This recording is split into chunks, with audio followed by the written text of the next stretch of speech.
Heck happened with my microphone here? That was weird. Okay. Um, we got some stuff to do today. We got some stuff to do. I think I'm feeling good. Um, there are a couple last problems that I have to solve essentially right now, and then we will be, and then we should be set on the whole structure for how we add new environments to Puffer. Just a couple last things that I need to solve here, and we should be set. Um, actually, we have to solve a few things today in order for that to happen. Um, and I think really the thing that I want to do today is I want to be done with the full end-to-end in way in which we make new environments for Puffer, and we make that process simple and easy. That's what I want to do right now.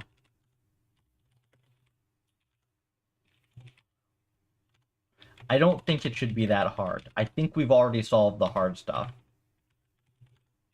There's just a little bit of organization and then one kind of technical thing I got to figure out. Let's start with the hard problem.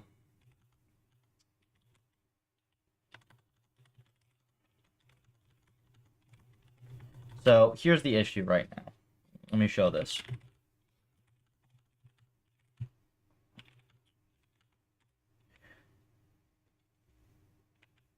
This is the binding for breakout right now. So this stuff here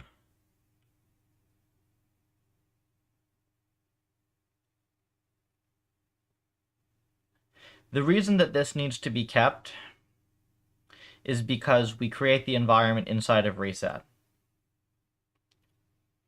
That's the reason this needs to be kept.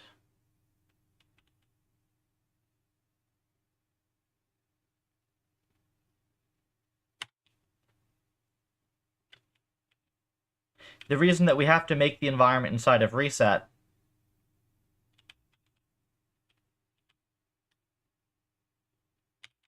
is that pufferlib, the way pufferlib allocates buffers is a little bit weird.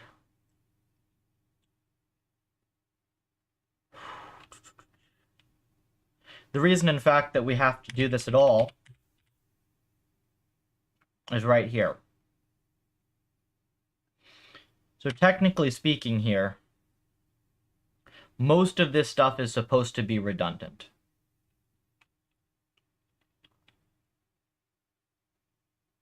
Really, the only thing that we should need to know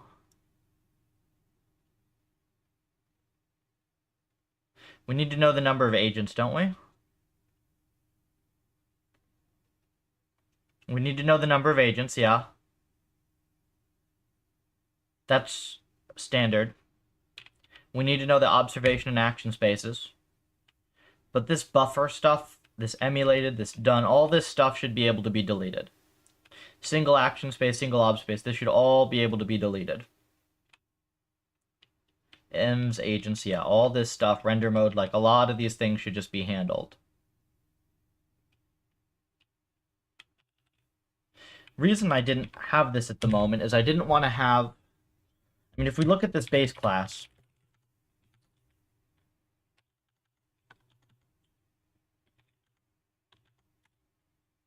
this doesn't do anything, right? It's just like this silly base that I use just to check the type.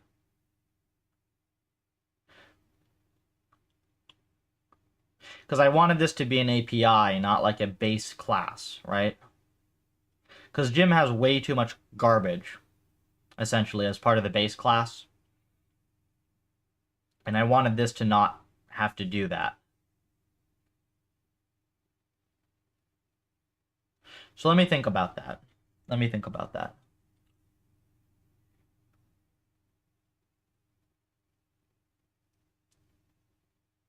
The tricky part here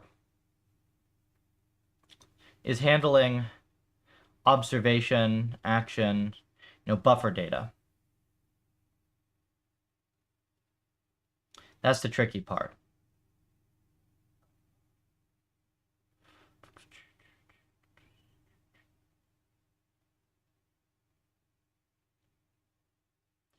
Let me check the vectorization. I haven't looked at this code in a while. Maybe I'll think of something here that I missed before. Welcome, YouTube folks. We're making progress today. We're gonna make this work. It's been too long that there's just been like this last little bit of jank with Puffer because I've been building sims, and I want this to be gone today.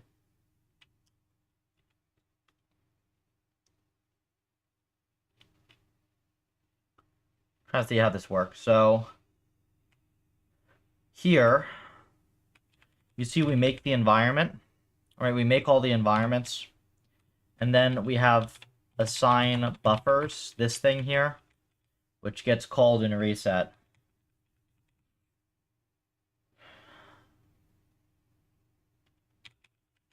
And they get made right here.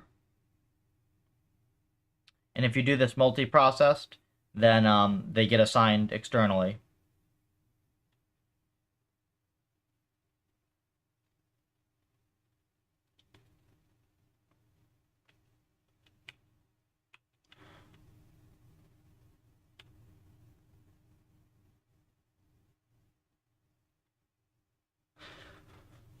Why is it like this? So the reason I did it this way, there are a lot of different things that can happen here. And basically the difficulty here of making all this simple is I want to make it very easy for people to design environments of various levels of optimization. I want basically like however much effort you want to put into making an environment, Puffer's going to give you the best return on investment regardless. So if you just want to make a Python env, Puffer should make that easy and fast, right? If you want to make like a vectorized Python env, Puffer should make that easy and faster. If you want to do Python, Puffer will make that even faster, and then if you want to do C, you get everything. And because of that, we have this serial thing. Serial assumes that you could want to run the loop over environments in Python. That is why this thing exists. If we assume that every environment has the ability to create multiple copies of itself and manage itself, then we do not need this. Yeah. But that's a very important ability. It's a very important ability.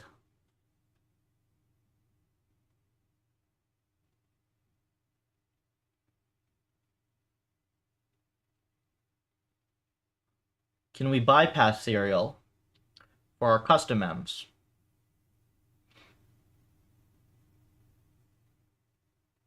Like native or something. That's an idea.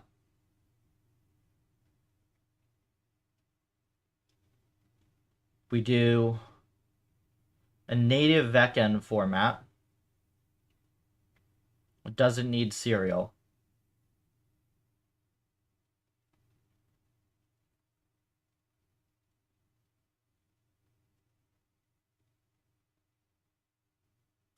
Does that make it harder for people, though? Say, when you write custom envs, you also have to handle the loop over environments. That does kind of make it hard for people, doesn't it? It adds extra logic. Who does it make it hard for? It makes it hard for a user who wants to implement custom environments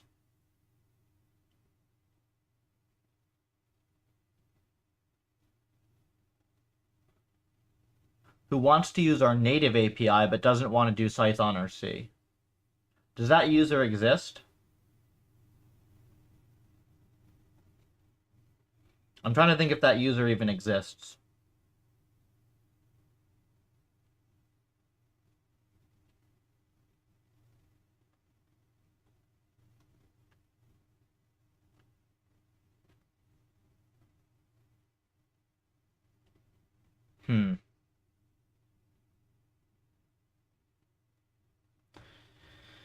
Pull up some diagramming stuff. I don't know if it's the lack of whiteboards in my recent work, but I keep going back to drawing stuff.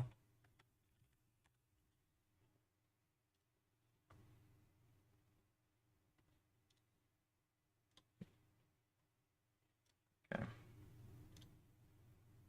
So like the way we have this now, right? We have multiprocessing is the main box.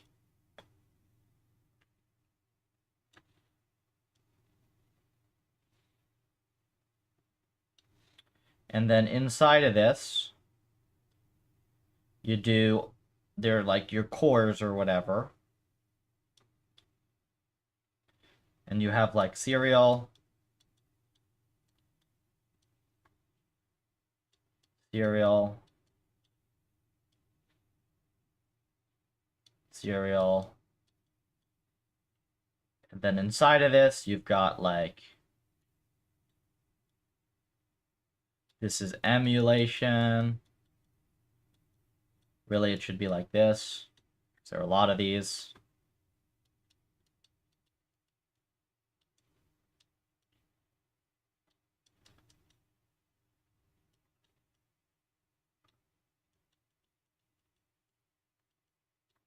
So this is the standard puffer model. You have multiprocessing. You have the ability to run multiple environments per core using the serial implementation. So it's kind of funny that you run vector on vector, but it makes sense because you need a way to do this loop, which is what serial does. Serial does that loop for you.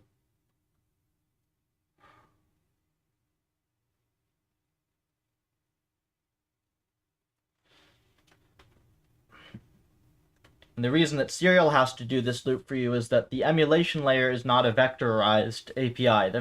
The emulation layer is standard API, Gym API. It's kind of funny that that API even exists, though, isn't it?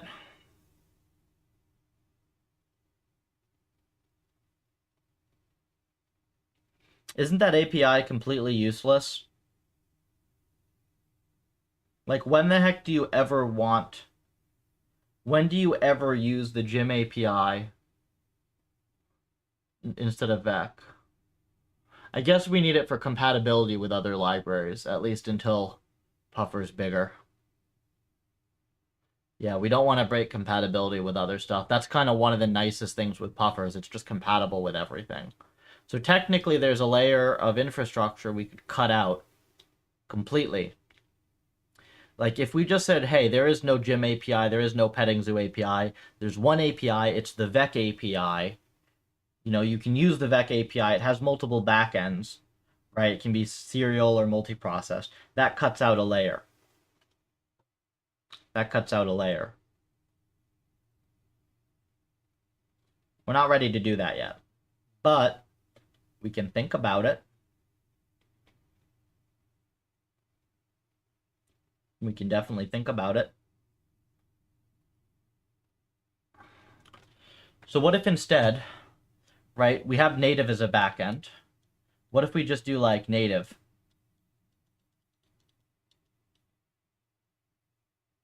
Like this, right? And then when you write your custom envs, you just write them as a native environment. The native API is the Vec API. And then you can run multiple, like you can run one of these on each process and you're good. That's all you ever need, ever. That's kind of nice, isn't it?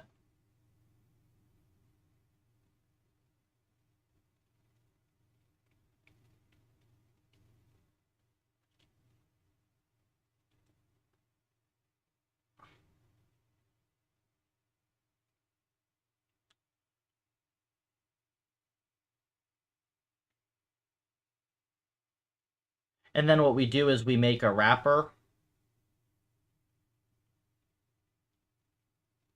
that does, what, native to Gymnasium or something like that? Native to Gymnasium, native to Petting Zoo.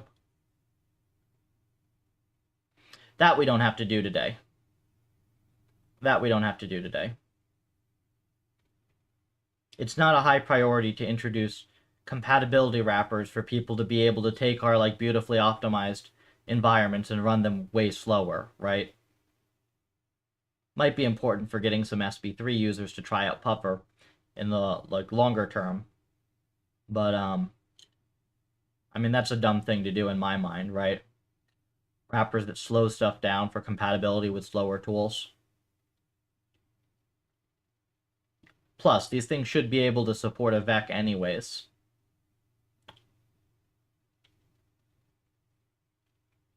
Do I lose anything by doing this? I don't think I do. I don't think I lose a single thing by doing this. I guess technically it makes you guaranteed have to handle the loop in the environment itself. But you want to do that anyways, don't you?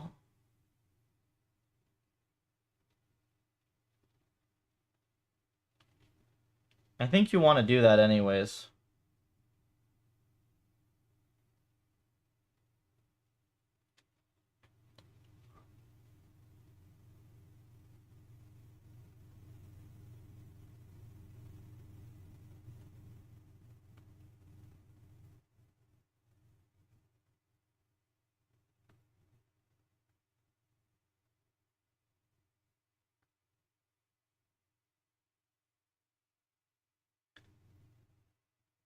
The loops happen in Python.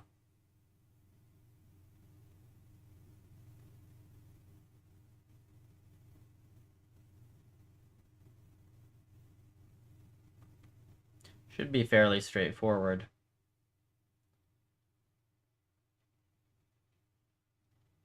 And technically, you don't even have to do a loop if you want your native env to, like, not support that. But Puffer makes it easy because the native env gives you the observation buffers and such already. So that's the advantage.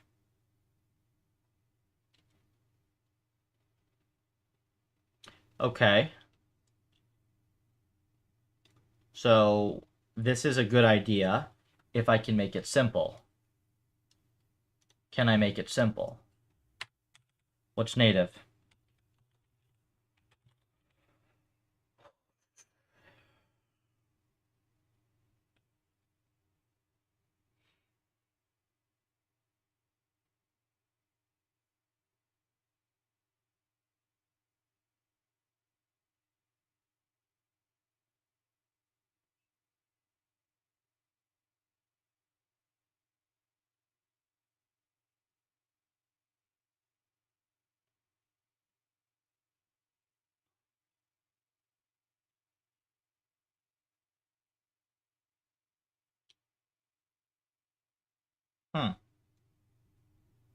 It's interesting.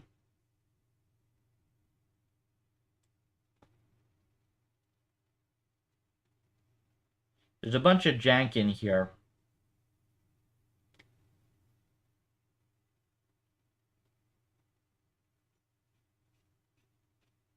I hate the idea of subclassing this so much, but I'm trying to think of another way of doing it.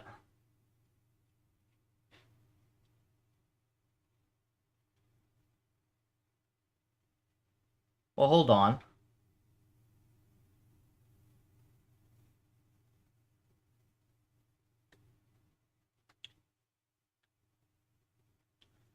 Maybe.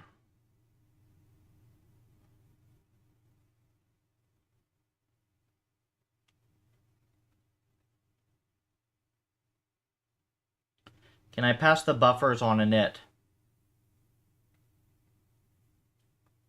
I thought about that. Maybe it's time to do it. Basically, I'm trying to figure out is where all these shared memory buffers need to be passed.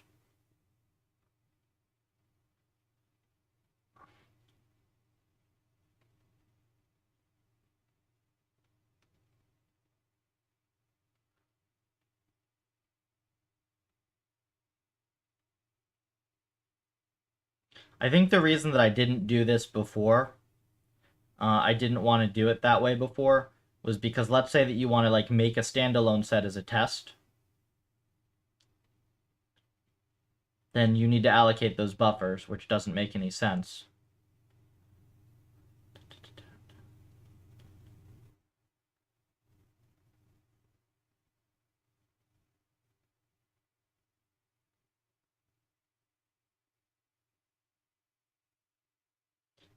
Subclassing fixes this, but I really don't want to do that unless it's absolutely necessary.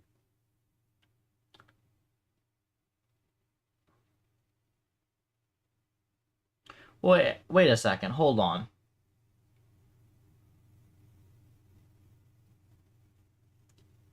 Maybe it is a subclass angle. Because... is it a wrapper angle or a subclass angle?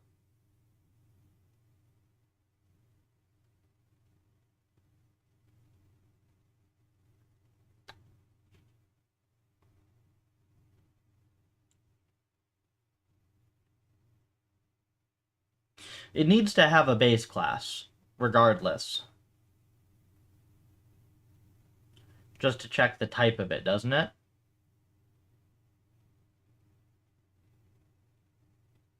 I mean, technically, I don't have to have a base class. I could literally just say, yeah, you write it. This is the API.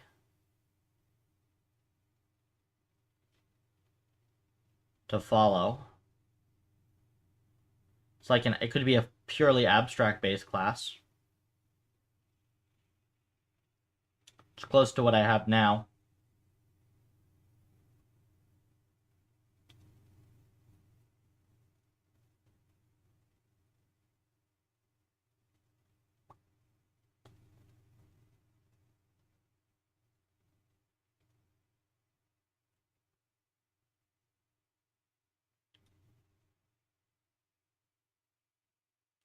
It is kind of awkward now that I'm looking at it, the way multiprocessing has to interact with this.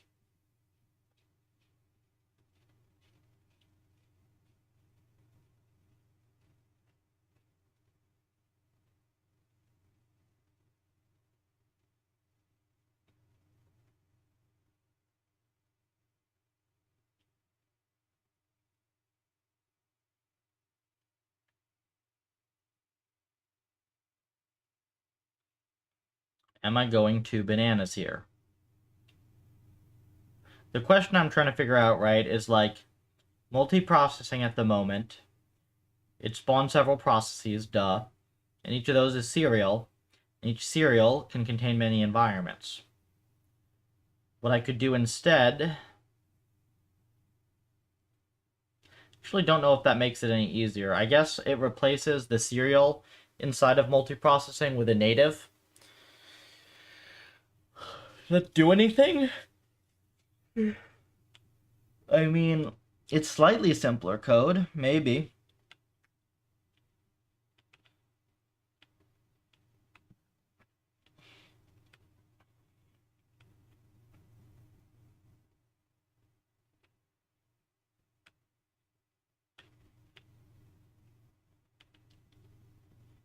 Slightly simpler code.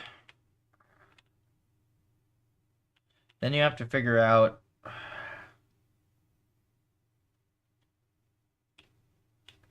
I guess this is a pretty easy check, right? Right here.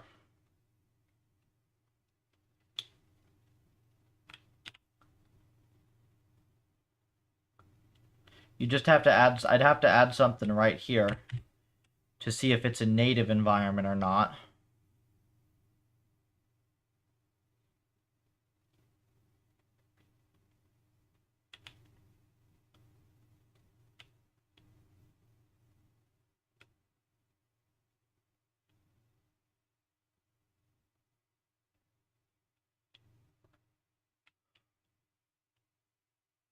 This can have a frickin' make function, though. That's annoying.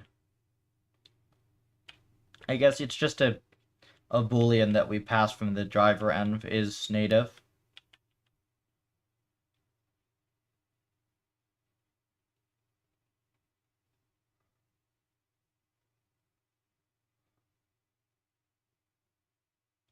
It's a lot of stuff to change. I think we could do it right now, though.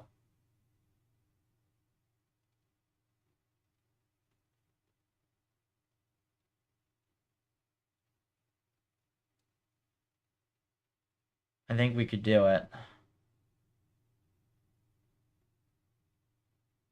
And then the benefit to this, hold on. Let me make sure there's benefit.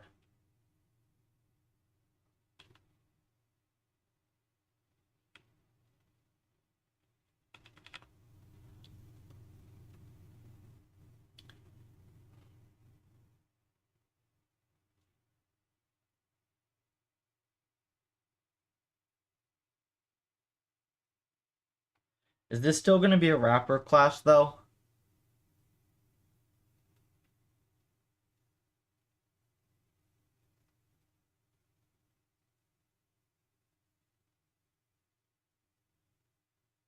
This is still going to end up being a wrapper class, isn't it?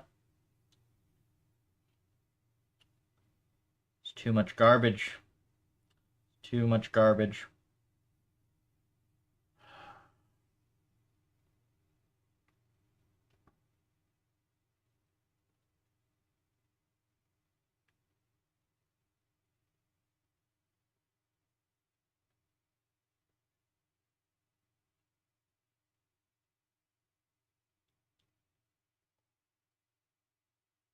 Per batch. Dot ems.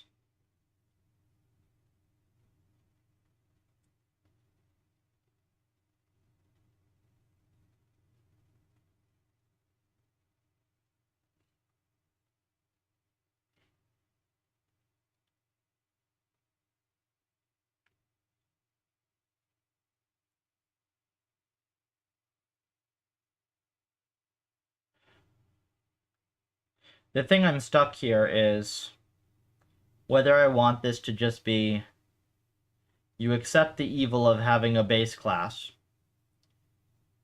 and you directly subclass native, and then your tech stack, it just becomes multiprocessed of native, done. Multiprocessed of native, done. Nice shallow stack, right? Versus we literally have puffer env just be a strict API. It's just like abstract base class. And then this thing wraps it.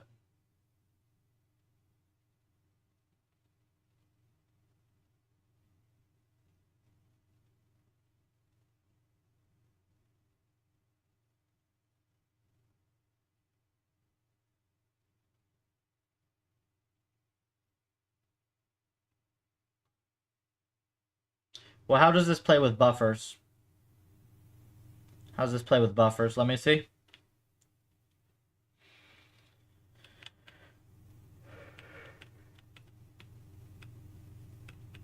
Reset assigns buffers here. And then where's the multiprocessing? You make the ems.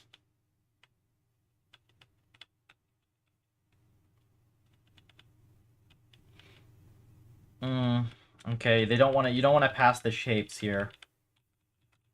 I see. Because otherwise you have to pass all this stuff from the main process. All this stuff, you gotta pass it.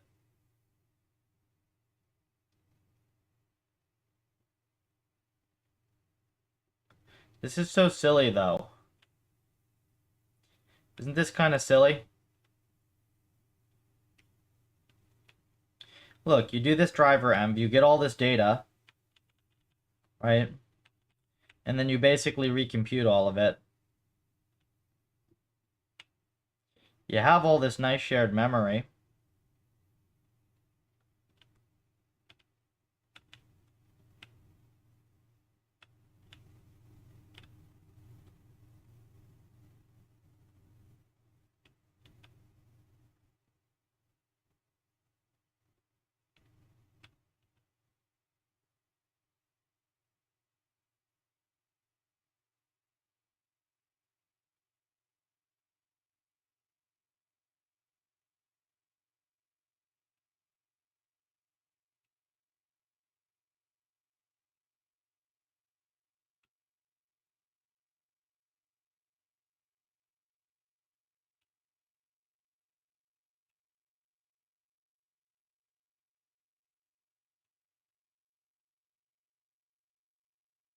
I mean, regardless, I think I can get this if I want it, right? If I want to have this data available before I make this, before I make these environments, I can have it, because I get it off the driver envs. Yeah, I can get it off the driver envs. At least I assume so. So then... Okay, let's say that we do that. Then we get this buffer.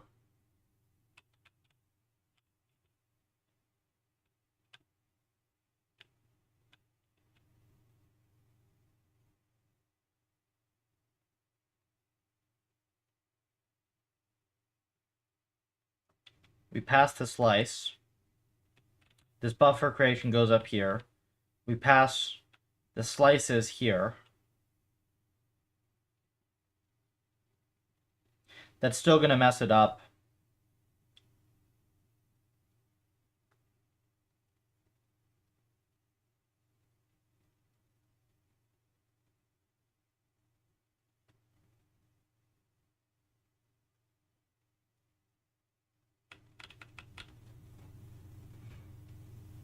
Still going to mess it up. There needs to be a default way of creating buffers. That's the tough part. The default way of creating buffers has to propagate all the way down to the environment level, which is subclass, which I hate.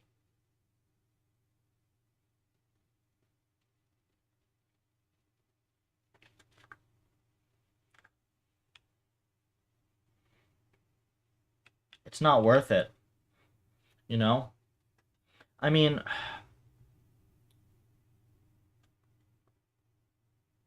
yeah, it's not worth it because, like,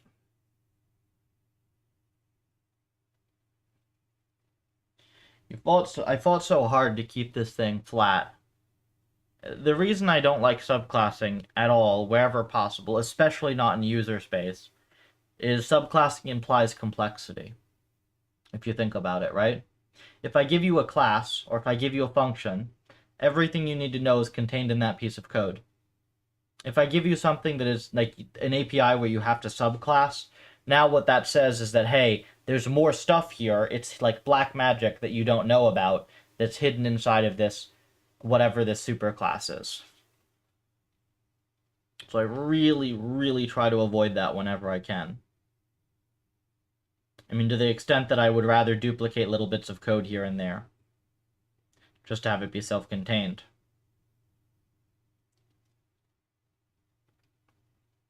So, like, if I say I categorically am not going to let subclassing be a thing, if I were to say that,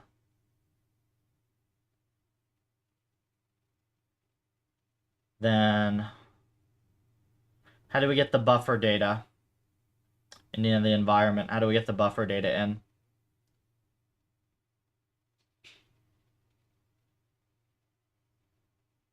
How do we get that in nicely? The problem here, maybe if I explain.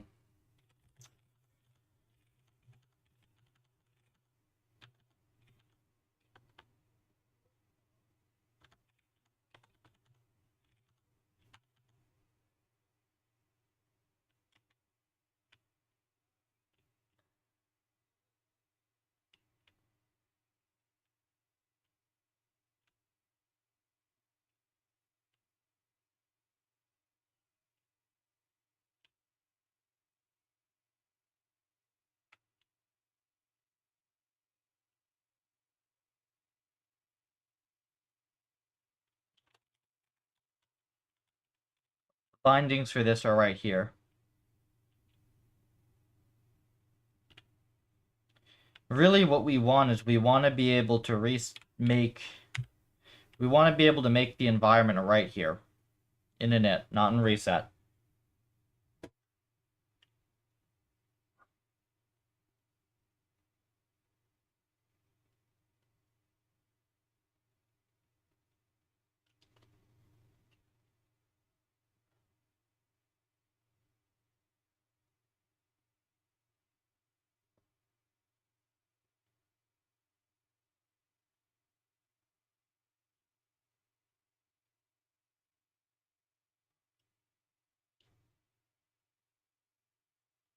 It's so easy if I were to just subclass.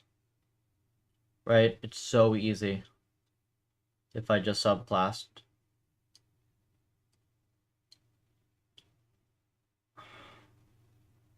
What is it that subclassing gets me? That's so damn annoying to replace.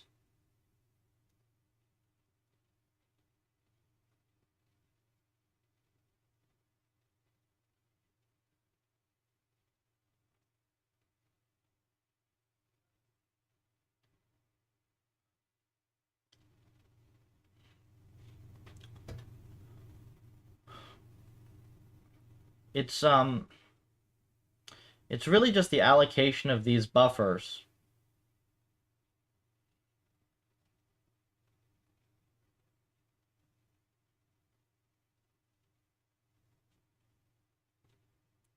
Nerd. Right back at you, bud. Nerd Nation.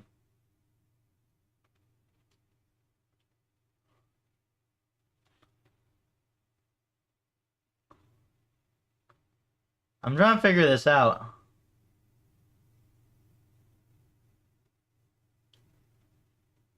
This is so close to being perfect. Don't code? You should. Code is great. Just playing chess on another tab, does that count? You know, I've been wanting to add chess to this library for a while now. See if we can get reinforcement learning to play chess. Might be a little tricky, but I think in theory should be a lot easier to learn than Go, even with the additional technical difficulties. That'd be kind of fun. I am terrible at chess. I can program something that will play chess better than me, very, very easily. It is much easier for me to make something that plays chess than it is for me to play chess. Are you some AI nerd? Oh yeah. Oh yeah.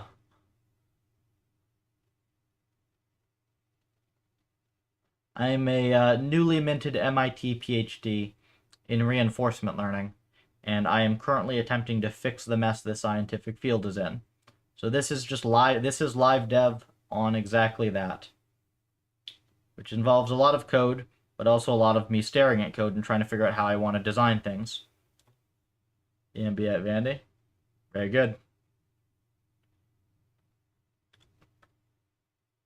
More into finance. I took a few MBA courses while I was at MIT just because, I had them available there with Sloan.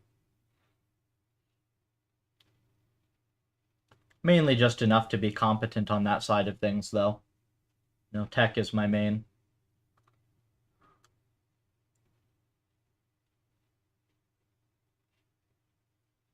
How old are you? 27.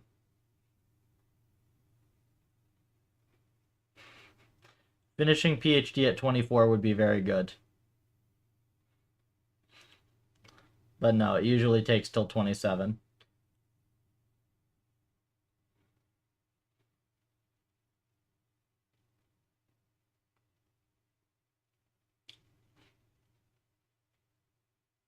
That will be the average graduating age if you do your PhD directly after undergrad.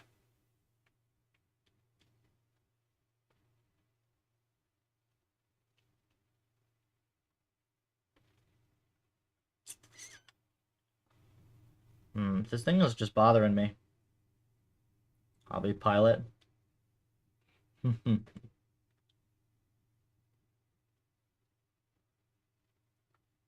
I have no idea how you play chess and type at the same time. I don't know. Probably a game I could learn. Yeah. Consistently land by itself. Isn't that already a thing? I thought the autopilot already lands the plane most of the time, no?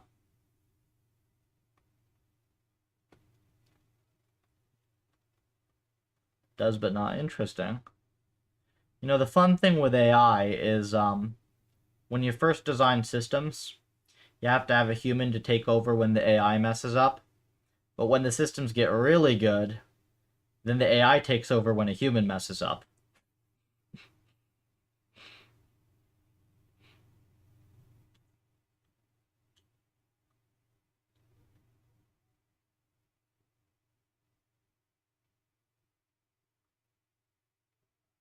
Bothers me so much that I can't figure out a way to do this. Like, I see the way to do it, I just don't want... I don't like the answer. Bothers me.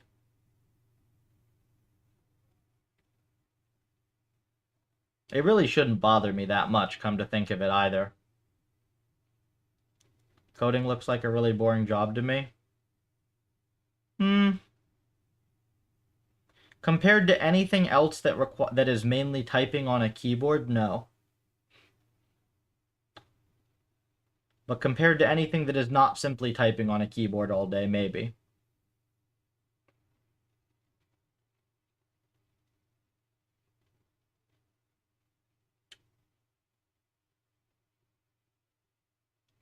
Sit at home and type. I like to travel.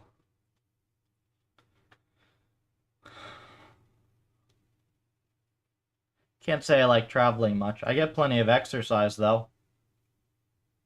Offsets all the desk work.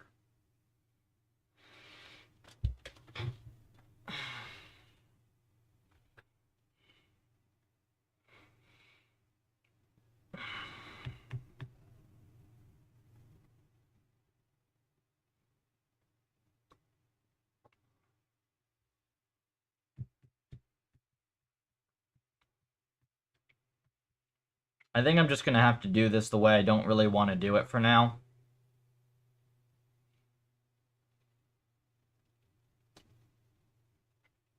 Pretty sure that's how it's gonna work.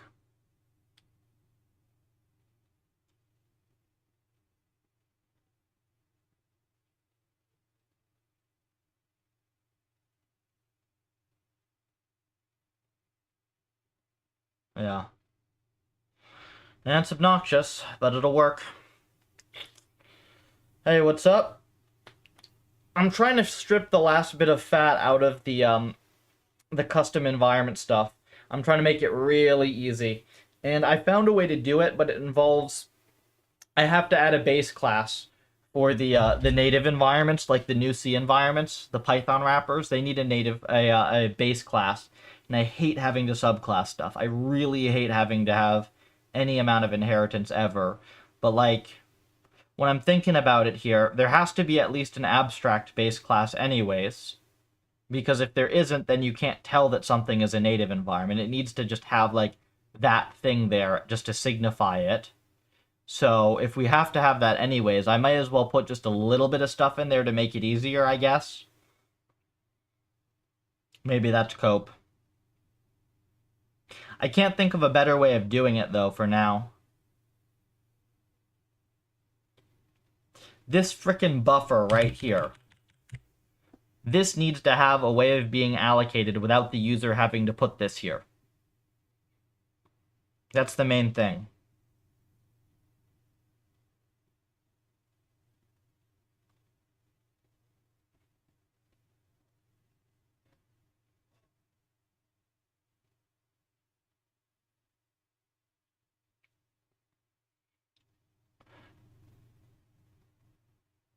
That is the main thing.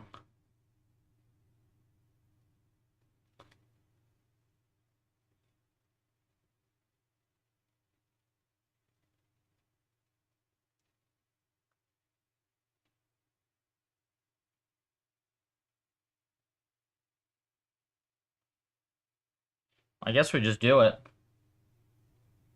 Right? Let me make sure I'm not being dumb and missing meetings, because I had a whole bunch of stuff. Let me just make sure I'm not being dumb and missing something. I'm pretty sure I did my stuff for today already.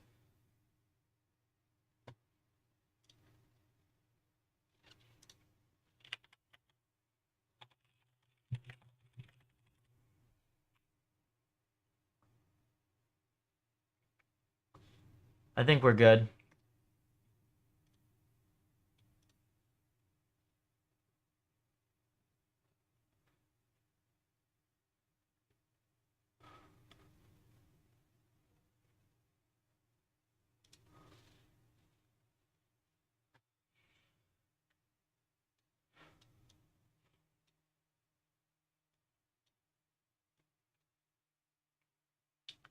Hey, I've been hacking on a tic-tac-toe M, now hit around 1.1 mil SPS with some kind of stuff. You know, it's funny, because I wanted a tic-tac-toe env because there was some guy on Twitter saying that you can't solve tic-tac-toe with RL, which is nuts.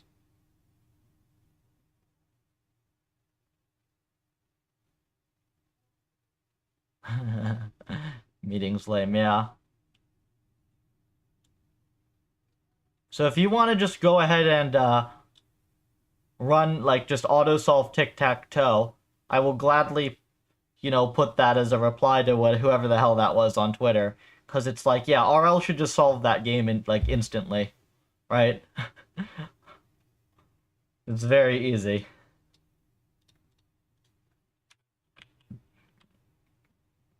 First RL course was with tic-tac-toe. Yeah, it should be easy, right? I don't know. Like, people get these really degenerate ideas about a lot of stuff in RL, like it not working or whatever, and it's always because they have really bad infrastructure that's just like doing the wrong thing and doing it slowly. Like there's some base the thing is like with RL is there's some base level of infrastructure you kind of need in order to make everything easy, and then you can just solve anything with it. DQN code solve the M in 30 seconds? Yeah, it should. I mean, it should be less than that with Puffer. But yeah, it's like a simple little environment. Hey, we put whatever online though. I mean, if you wanna do the full thing, we'll just put whatever people build on here. Like we're just accumulating this set of environments, right? Here, this one was just contributed yesterday. Are you still using Ubuntu 20? On this or on Puffer Tank? Let's check Puffer Tank. Start the Puffer, by the way. Helps us out a lot.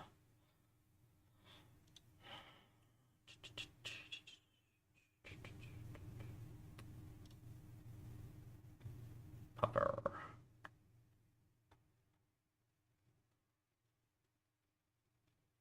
Uh,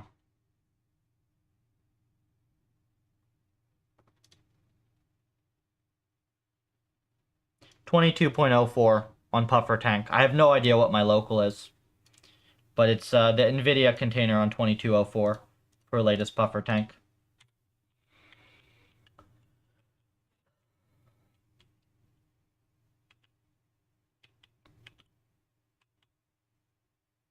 Yeah, let's actually get started on this proper.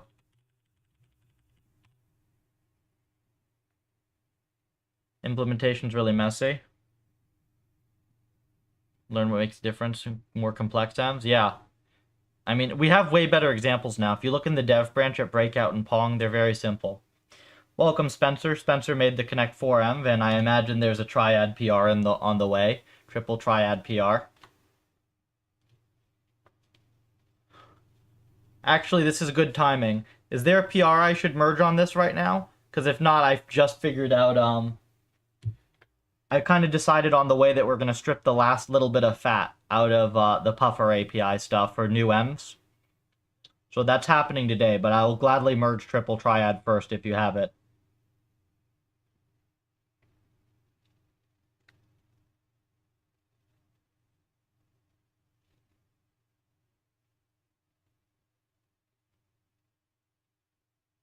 Fresh one is in. Let's do it.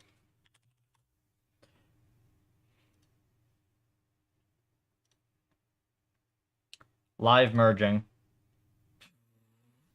Yeah, all right.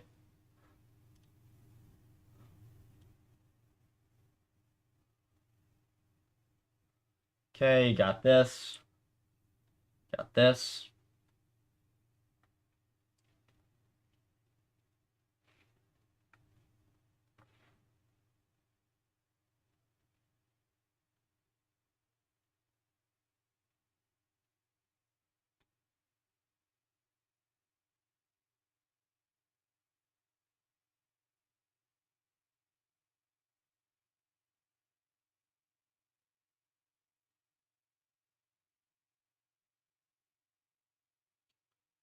You've got the C file, which is the test. Good. Try.py. It's right here.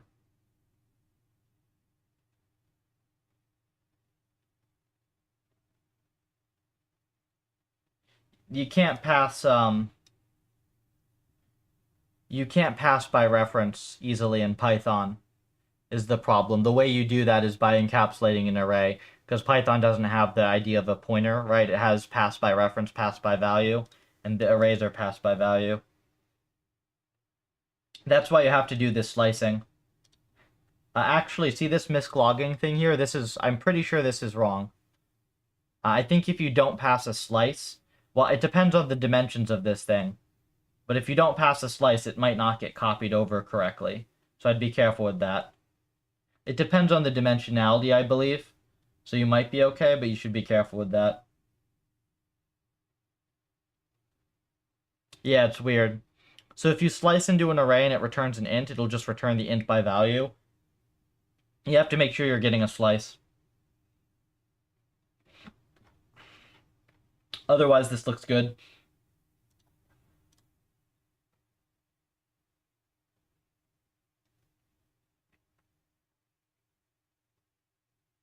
Only 15 actions is reasonable.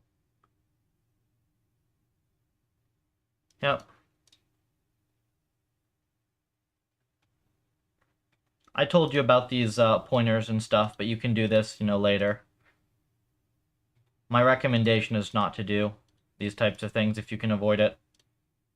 It actually will make your life easier in some cases as well, believe it or not. Like, for example, these memory allocations here. This would just be one giant calloc. This would be one calloc. This would be one line. All these things would be one-liners.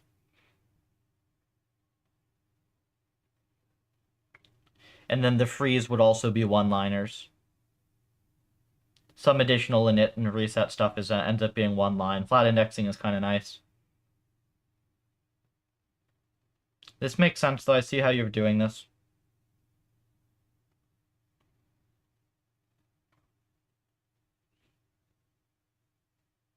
Things can be improved is the deck generation. Cards to start with are random on both sides. Did I tell you? I think I told you about the MTG thing, right? I'm talking with an MTG guy on Friday who wants to build like an MTG style RL env, and I also have a a very capable PhD student I know who also wants to do this, and says that he has got bandwidth to do this relatively soon. I'm absolutely sure they would be more than happy to loop you in as well. I mean, this is straight engineering work, right? And I mean, if you're deving competent C code, then you've got the qualifications to contribute stuff. There are a couple small things I would suggest, improving with the code here, but they're relatively minor complaints, I would say. I'll ignore the stylistic ones because, like, who cares? But the really big one is the double and triple pointers. So, I mean, that's not far off from MTG, yeah. Let me do the initial meeting because I haven't met the guy, and then I will loop you in, and I'll loop the other PhD friend of mine in.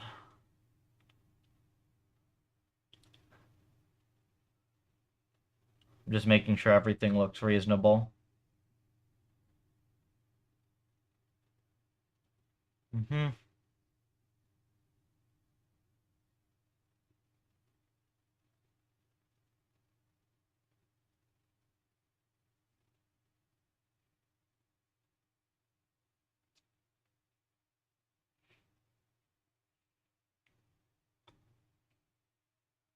Cool. We merge. We merge.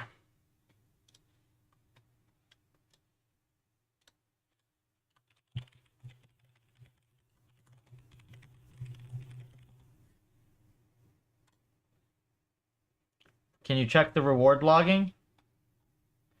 Yeah, but I can also I'll fix it in the merge if I need to.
Very nice. So 1 to 5 to select a card. Let me see.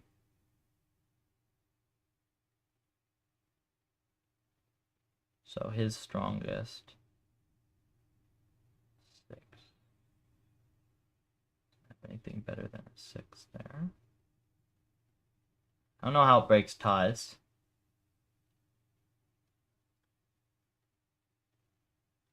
I actually have no intuition for this game, which is very kind of like that's kind of funny to me. So like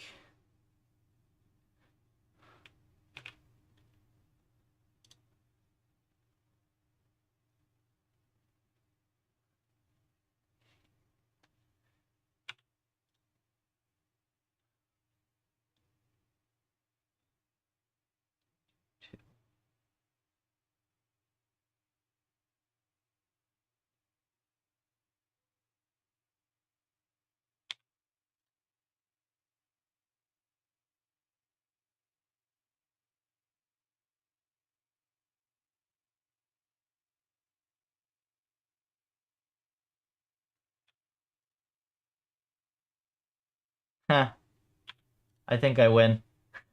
There we go. Cool. This is like a random opponent or something, though, isn't it? Nice game.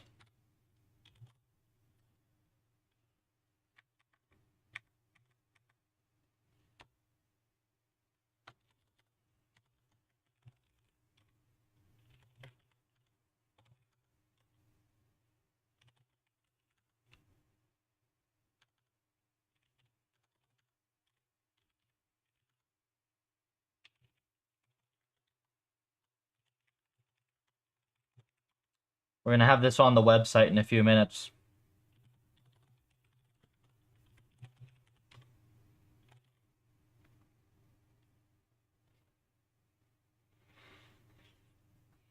See if you can track down South CX in the Discord. I haven't seen him in a couple of weeks, but he was doing a bunch of cool artwork.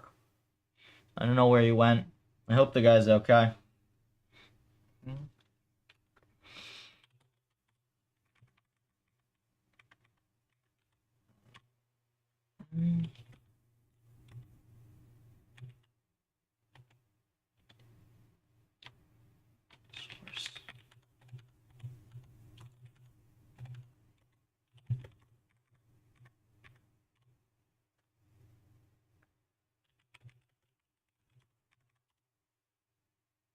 Alright, there's your web build.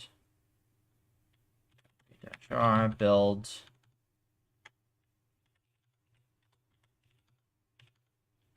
G.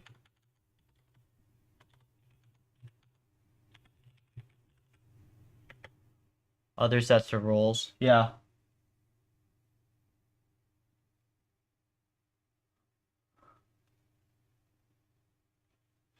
It's gonna need some opponents and stuff. I actually have no idea how hard that game is. Like, thinking off the top of my head, I have no idea. I have like no intuition for how complicated that game is to understand. Triad.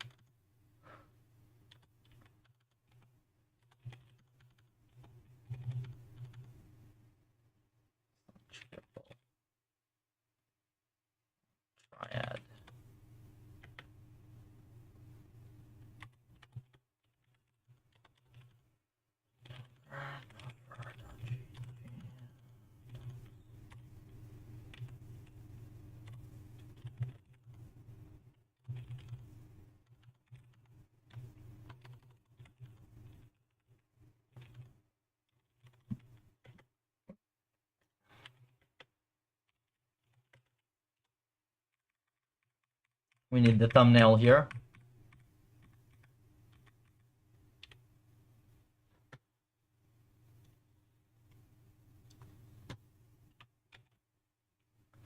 Grab the thumbnail.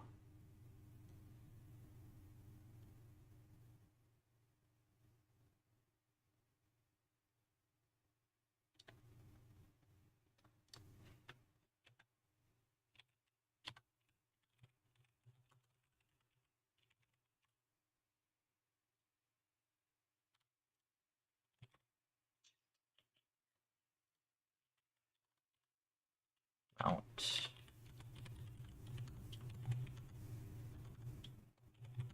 Download triple. Assets slash. There.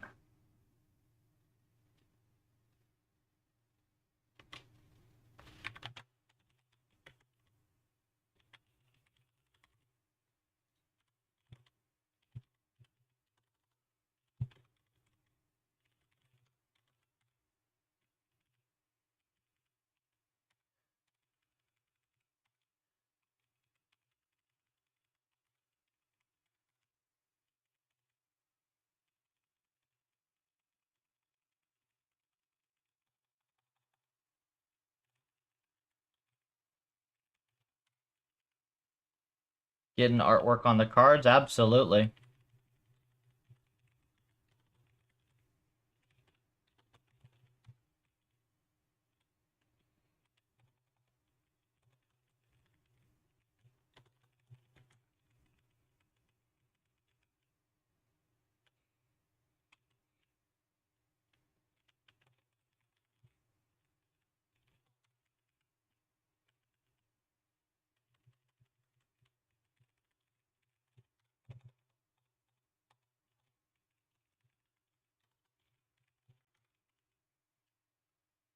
Okay. And then this is... Oh, what did I do? I was not paying attention and I just freaking... Hold on. Triple. Triad. Is it with space? Yeah, triple triad. Is that copyrighted?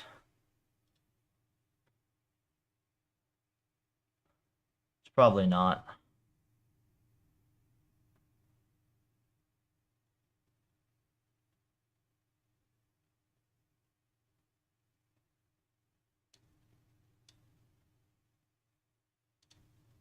Looks like it's fine. That's a good idea.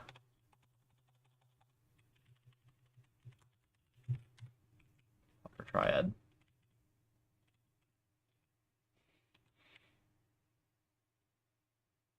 Let's just not invite things.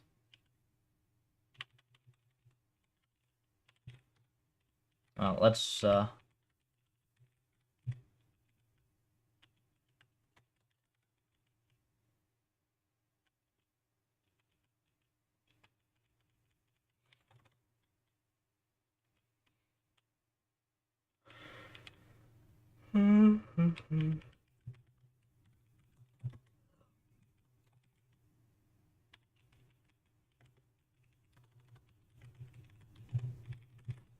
Does it work?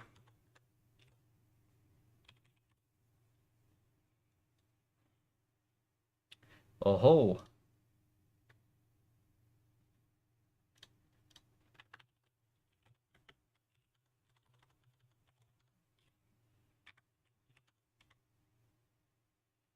Interesting.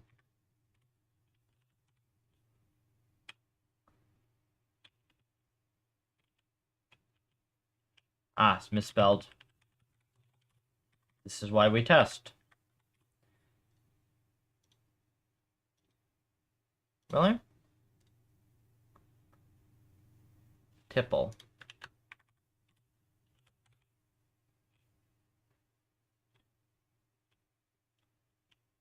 Triple.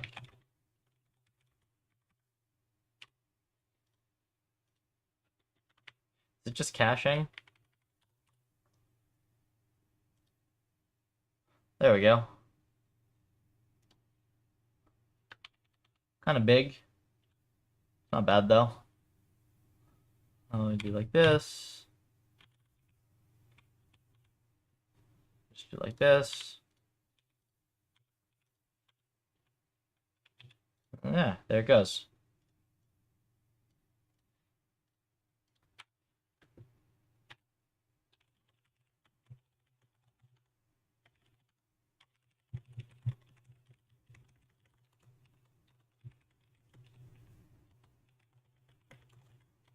Upper triad.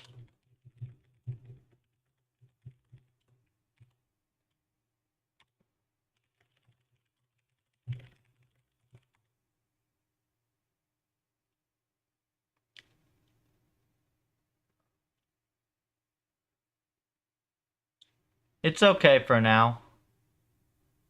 We might change some stuff. Let me make sure it's online. I mean, we'll see. But,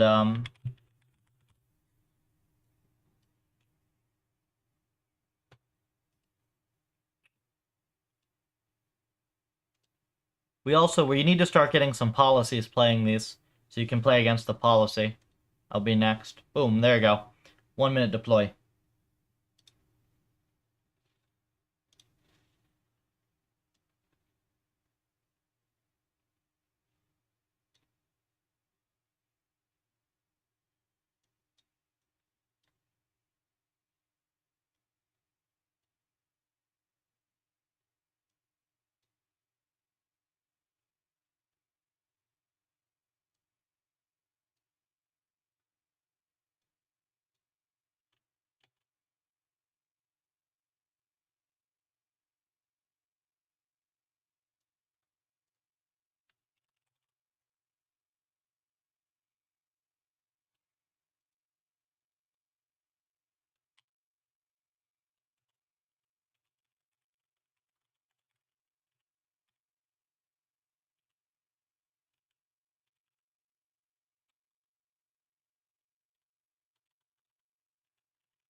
Which one is it?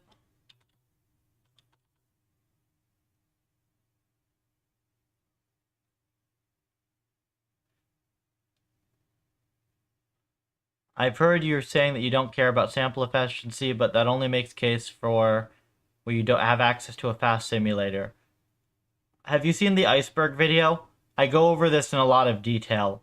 It's you have to go fast in order to make progress on those M's, basically. So yes, focusing on this is how we get to more sample efficient stuff anyways.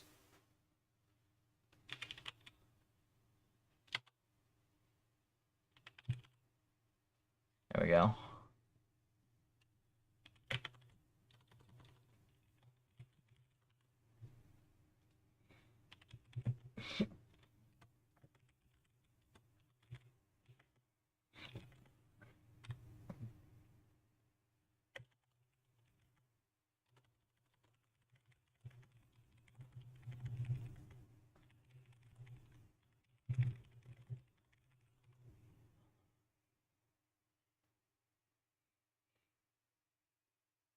There we go. We've been farming a bit of engagement.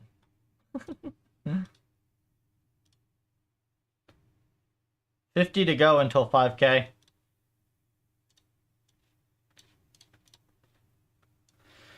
Right, there's your environment online.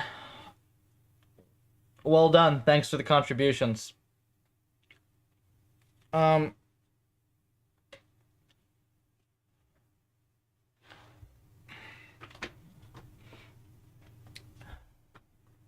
There are cases in robotics where you have to train your robot. Yeah, but Peter, like I go through this in the iceberg video. Like the TLDR on it is that like the whole field is stuck and we're doing really bad science because our M's are too slow to run enough experiments and such, so we just don't run them. So like half of all RL results are just wrong. Like half of all the conference papers being published are just wrong. It's like an absolutely terrible situation, and the only way that we're actually going to fix anything is by having these super fast environments to test stuff properly. And like we will actually be able to discover more sample efficient methods by doing this. But the thing is, like, we need to be able to run these comprehensive experiments, and it's just not possible now. Like, you never want to be in a situation where, in order to make progress, like, you're limited on the number of experiments that you can run, and that's just, it's literally killed the field. Like, RL's been stuck since 2019 because of this.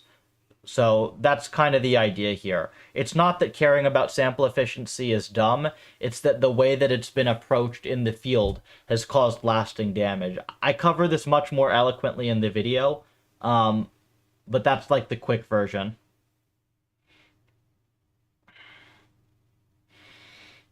Anything else, Spencer, or should I get stuck into this, these environment fixes for the, like for the API?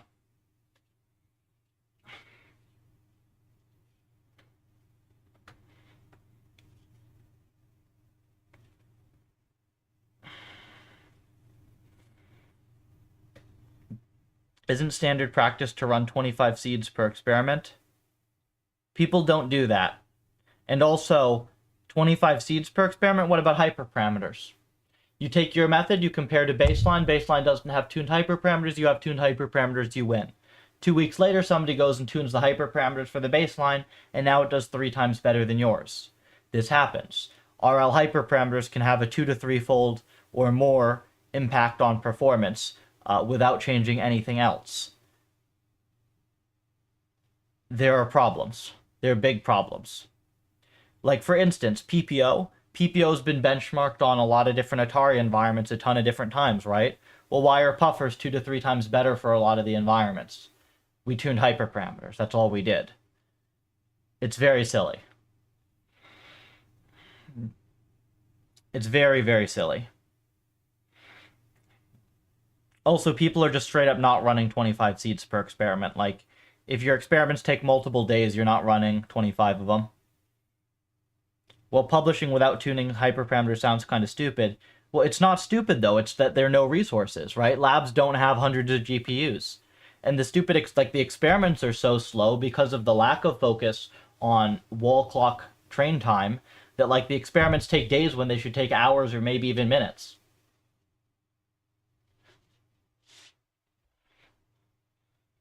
Can you check on models.py update for env training? Not certain we should change obs with the latest version in dev.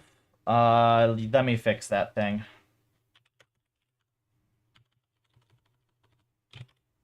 I should have done that last night, my bad.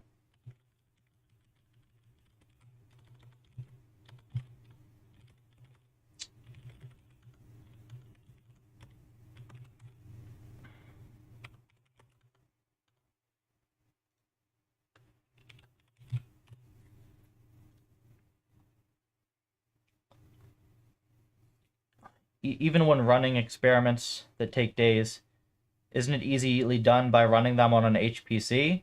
Yeah, if you have one. Like, this is where I would put my HPC if I had one, right?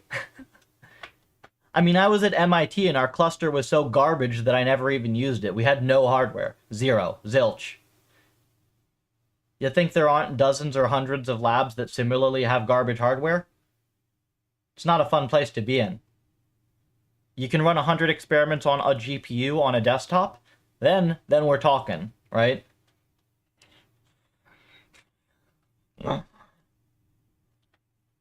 Ugh.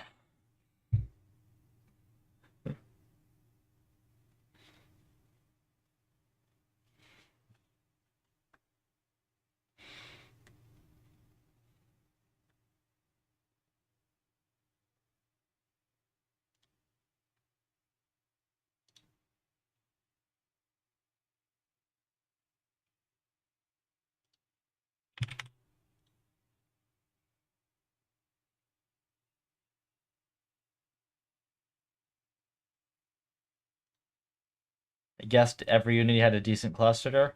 Nope.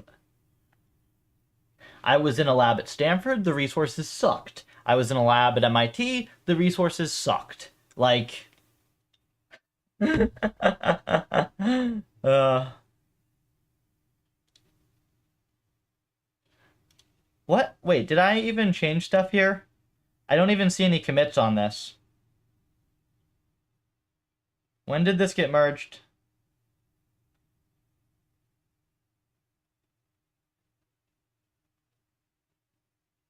In uni, budget was spent on buying 50 workstations. That in the background ran scheduled computing jobs. One of those labs had a GPU each for that purpose. No, it didn't make things good. Really? Well, I guess the scheduled computing jobs, no.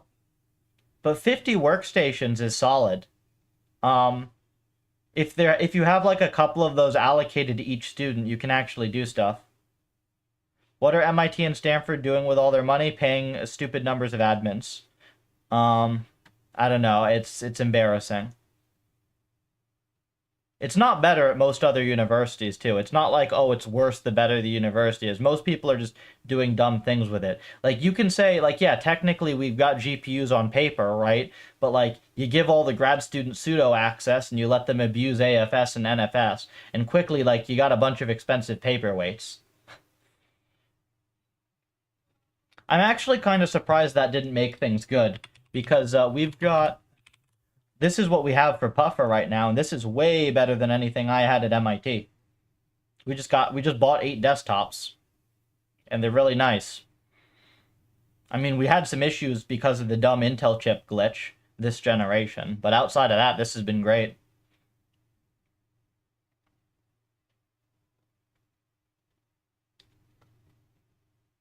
Background RAM scheduled computing. I think the scheduled computing jobs is going to be the issue. People mess up scheduling a lot.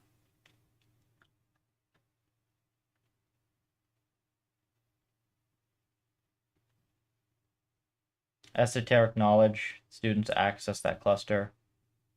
Yeah, that's ridiculous. Nah. The way that you can do this reasonably is you just buy 4 of these per student and you're done. Right?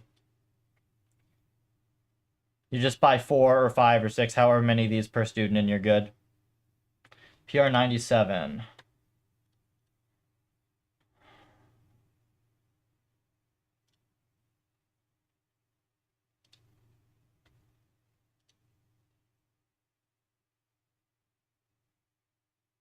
Why does this say modified 3 weeks ago then? Am I dumb?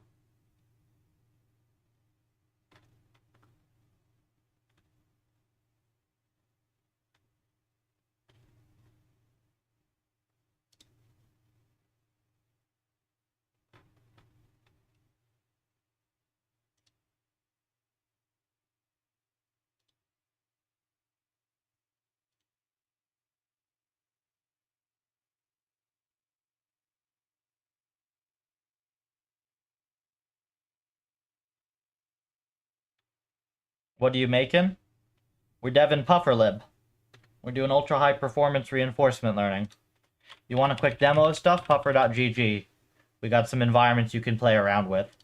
This one actually has some decent bots you can play against. You're the yellow snake. We also got some fancier stuff.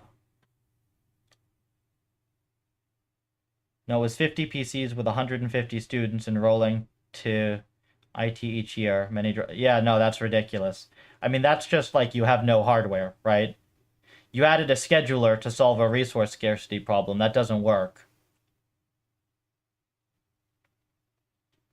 And also, the other problem is that you bought workstations. Those are marked up like double. So you could have had good 100 or 150 desktops. 50 were in cluster. Yeah. That's rough. I mean, I literally was considering, like, if I just buy 50 of these, I think we're kind of good. The trick is we don't have a scheduling system or anything on these. I just give people direct SSH access to a couple boxes or however many boxes. And And I say, okay, you get these boxes for now, and it's very, very easy. There's no like bullshit extra scheduling software. There's no AFS. There's no NFS. The only infra is like there is a shared Docker image that we use as the base, and then you can spin up Docker on the machines. Like when you boot in, you get booted directly into your Docker. And if you want to make other Dockers to try stuff out, you can do that. But like immediately you have instant setup. It takes literally 5 minutes to onboard people. It's like if you can't do the fancy thing correctly, just do the brain dead thing. It'll be better.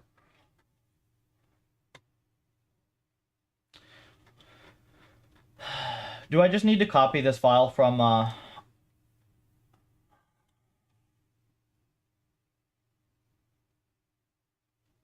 Oh, I see. It's because it's from... Yeah, because this is when the commits were... Okay, that's weird. I didn't know that GitHub does it stating that way.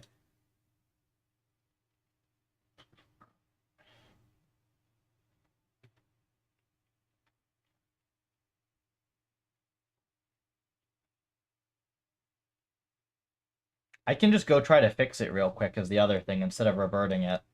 That would probably be better. That doesn't kick the can. What doesn't work? Do you have an example? It's like puffer or Python demo and connect for mode train. This doesn't work?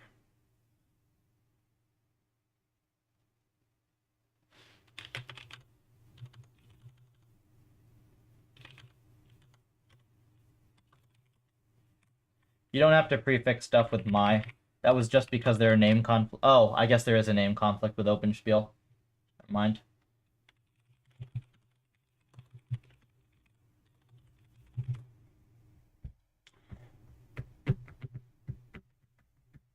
Yeah, that's really silly. I don't know what the heck it is with these universities. I mean, when you ask like what the money is being spent on, like they assess more than 6 figures of cost per PhD student per year. So the money is going somewhere. It's not going into hardware.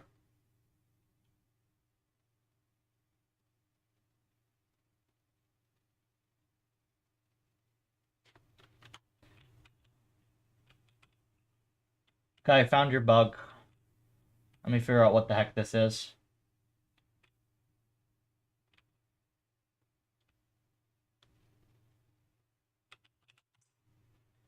Damn it, Linky. I swear I asked him to test this.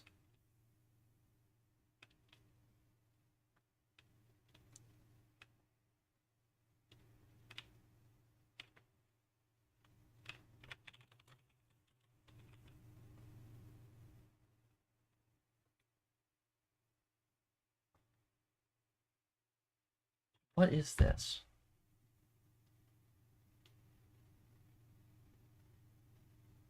What's the difference between this and just normal reinforcement learning? Well, Puffer was very fast and a lot simpler. It's general. I mean, what's happening here is this is me trying to fix all the stuff that caused pain and suffering throughout my PhD. This is me making things fast, making things simple, and making things work on much more interesting environments. And that's the idea with Puffer.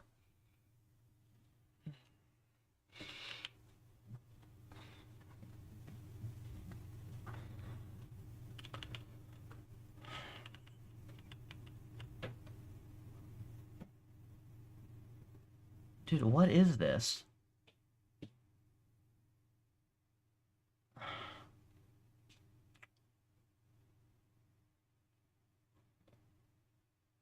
Oh, I see why he did this. Okay.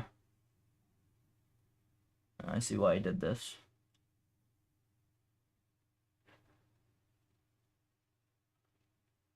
Kind of weird.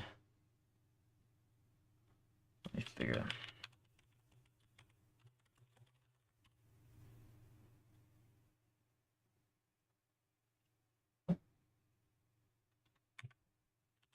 Does this wait, is this not the default? I don't feel real bad if I was, if I'm wrong here. I'm pretty sure this is Linky's thing.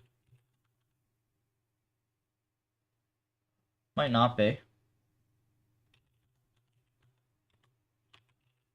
policy.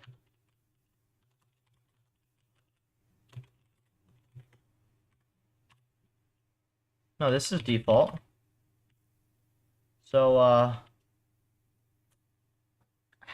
Linky. Damn it, man. You serious? This goes here.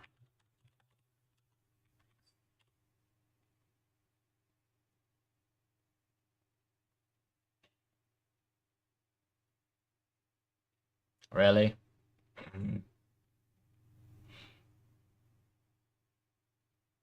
Well, there you go.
All right, let's actually fix the rest of the stuff now.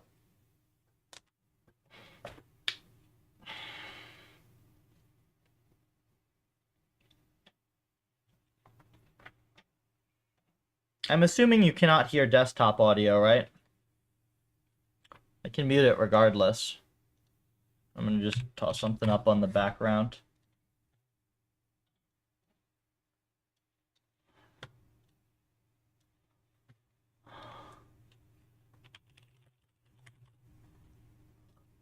It's time to get some code done.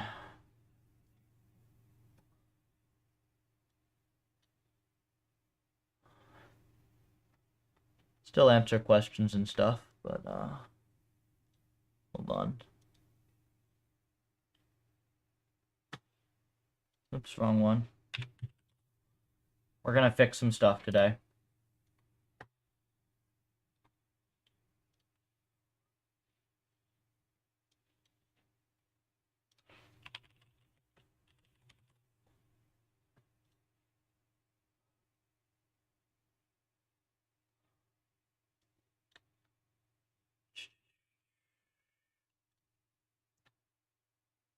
All right, let me grab a drink, and we'll be getting ready to get going on this. I think it'll only take me an hour to do this if I'm quick.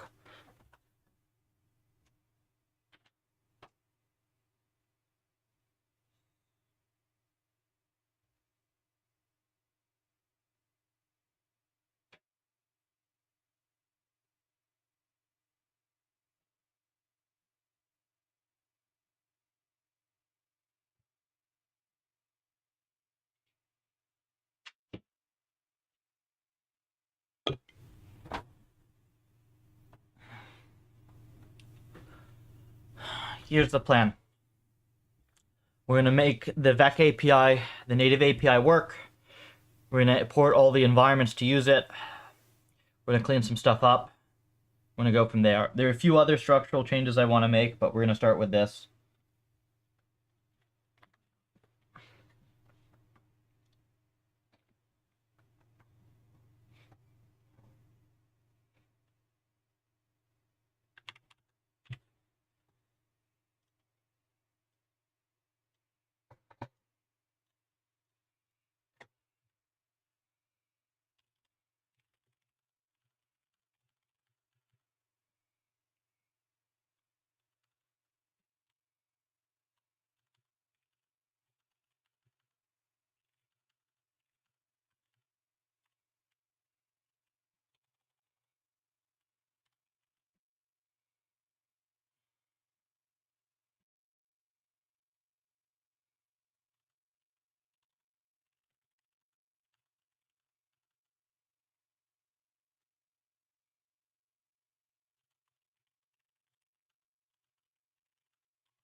Can't do it there.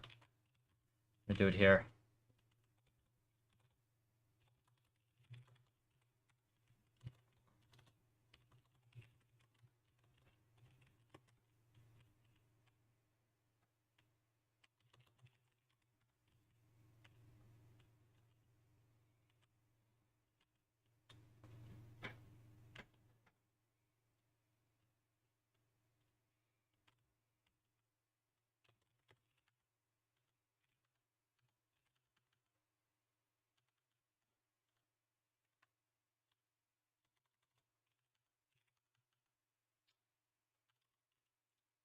Okay.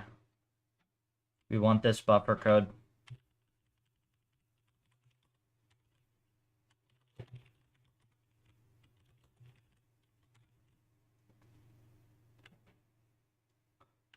I have to also not break GPU drive. That's not hard.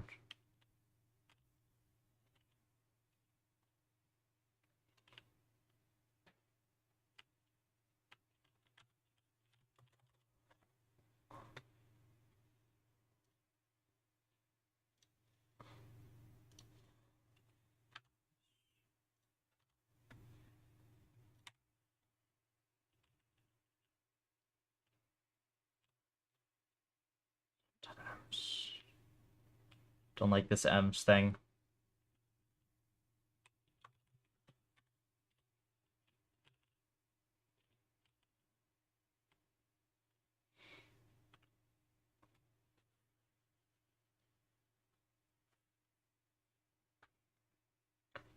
Yeah, this doesn't need anything.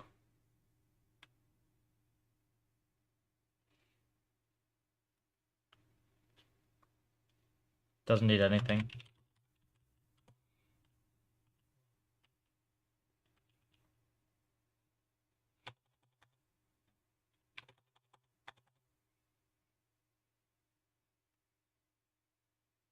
Creators.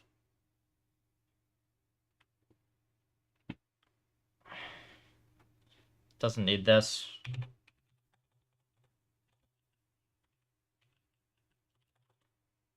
Star Quarks.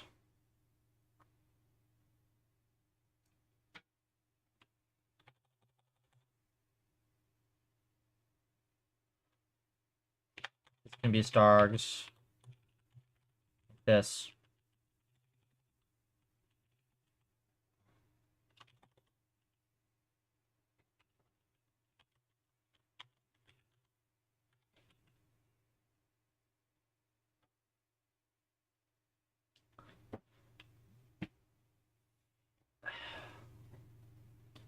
Emulated.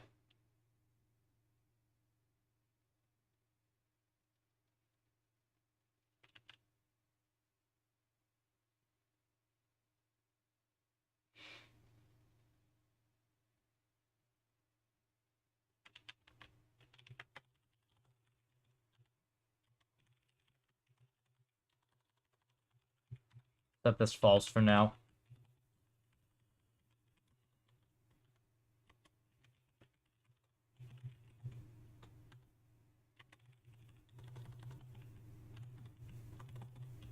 Not implemented.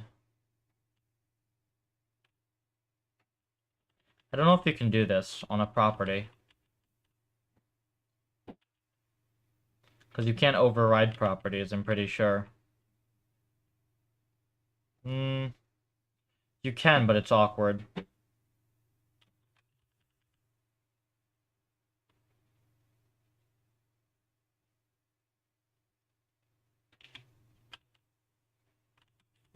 Yeah, we'll hold on for that.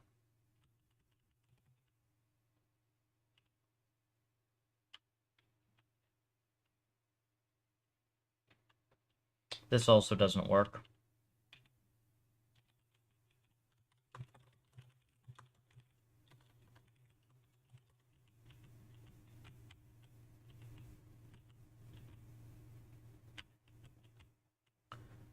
None of these things should matter.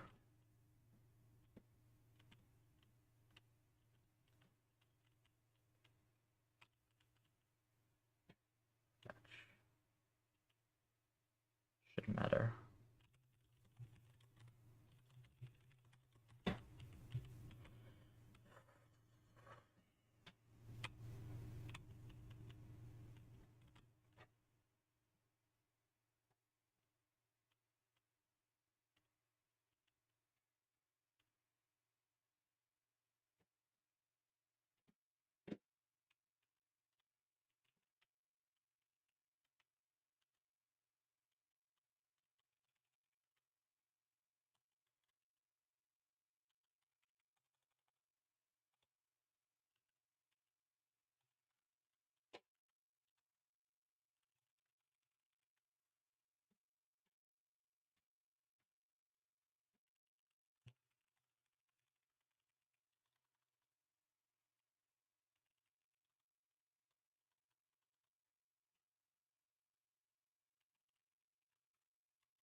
Okay. This works.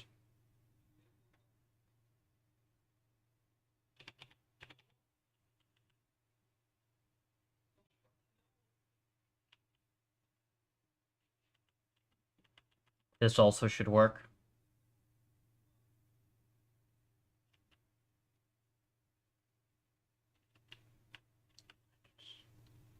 What's this num ops?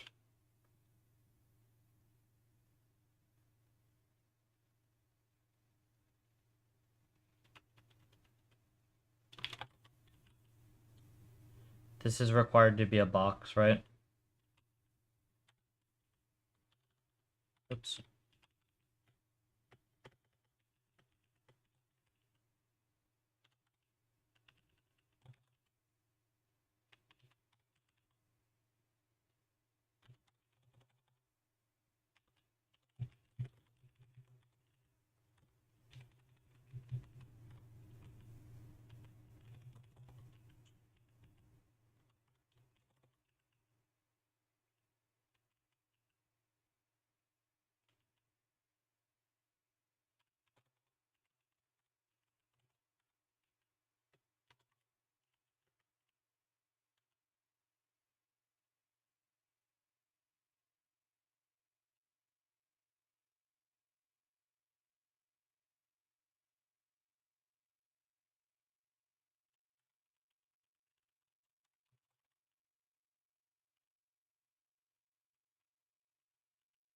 We'll leave this like this for now.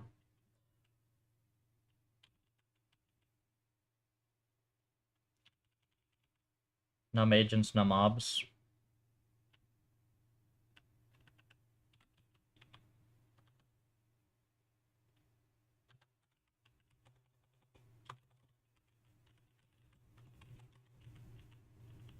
Is there any reason we need this otherwise? I don't think so.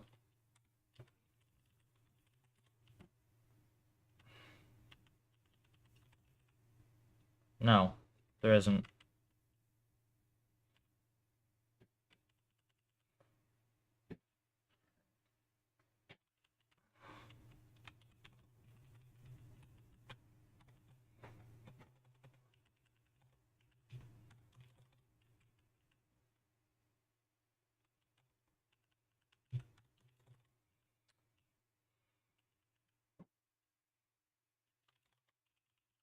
We want to add actions here.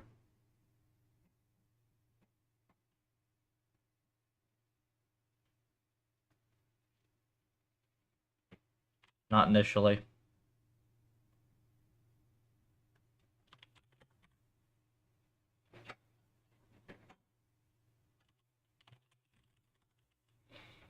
Not initially.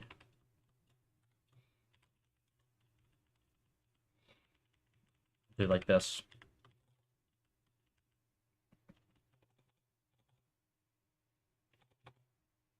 Reset. Step. Ready. What is self.ready?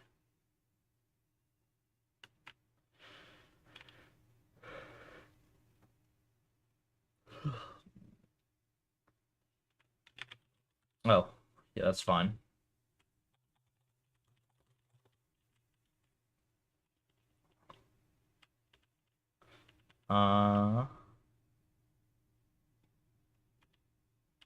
This needs to be there. Like this.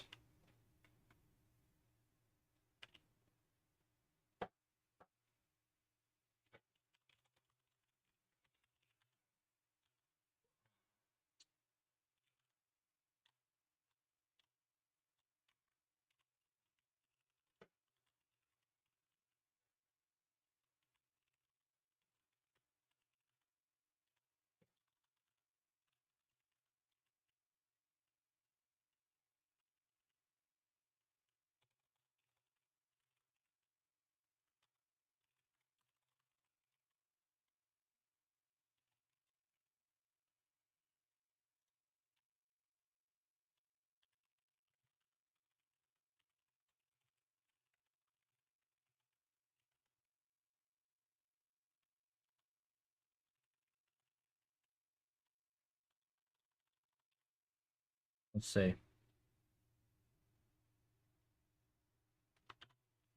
Unimplemented error, okay. That's nice. We get a reasonable error, that's what we want.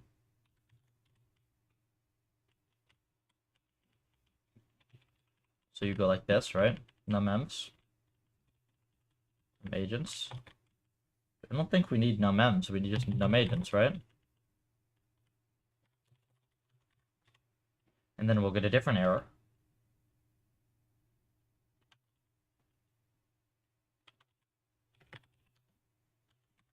And this is the bullshit error.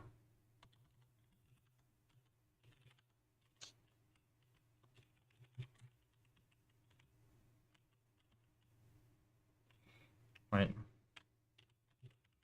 This is the bullshit error.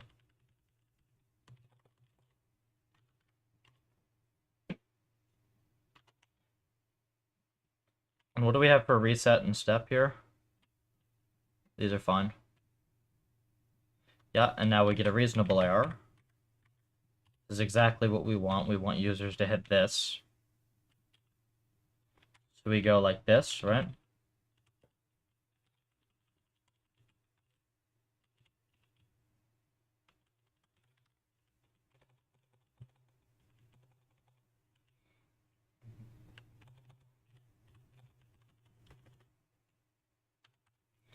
This, and num actions is going to be 4.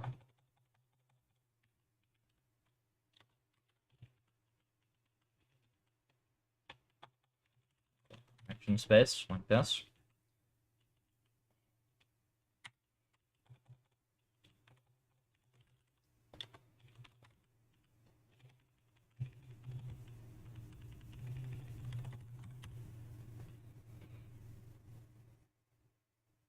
Num agents before init, right?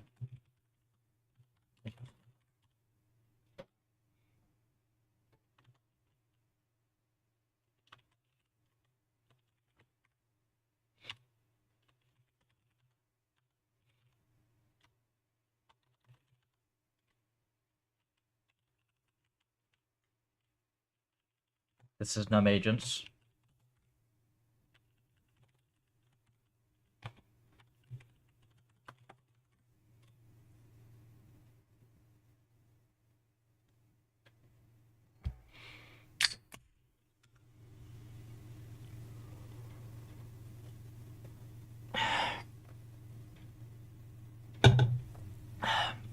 We have to not break GPU drive with this.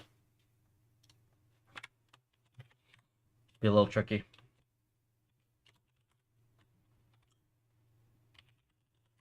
We don't need this anymore.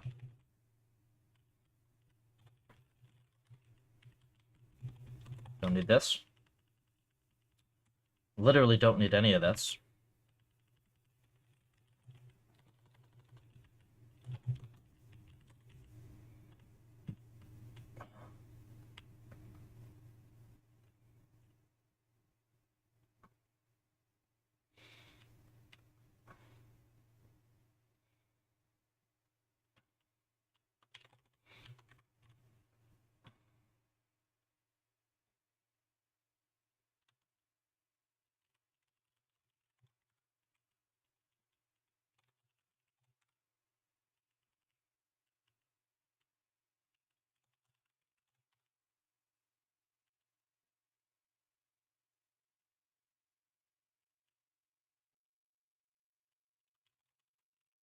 You need numems as well.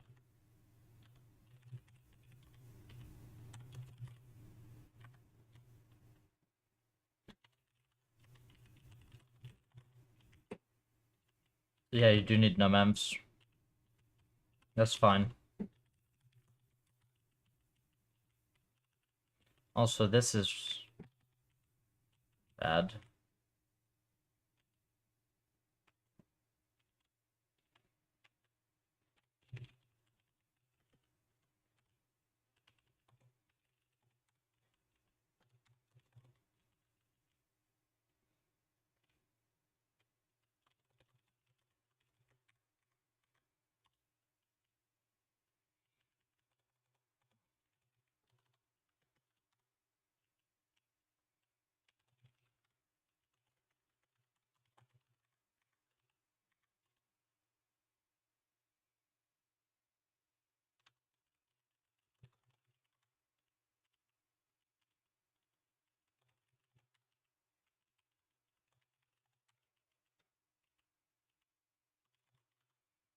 No attribute done.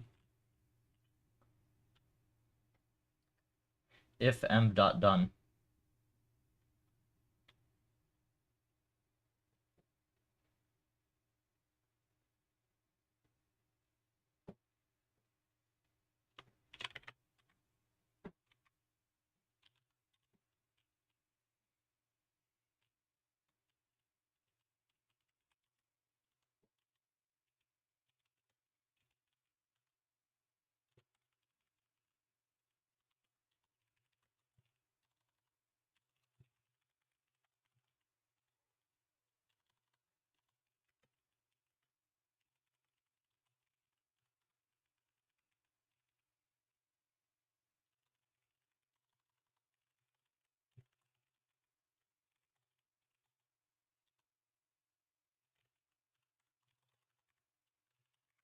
Okay.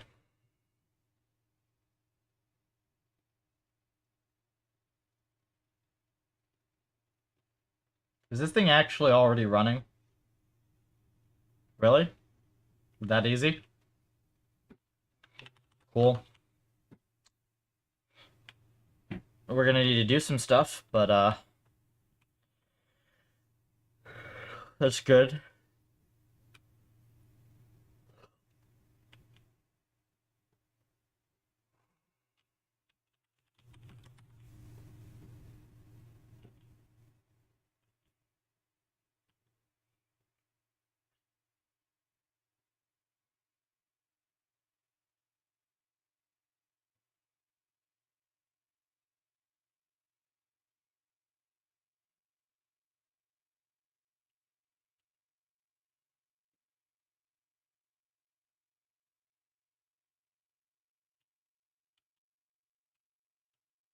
This will have to be updated a little bit here.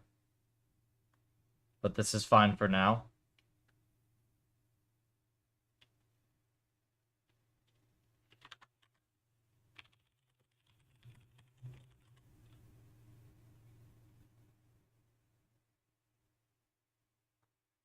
It's crazy how Puffer just works.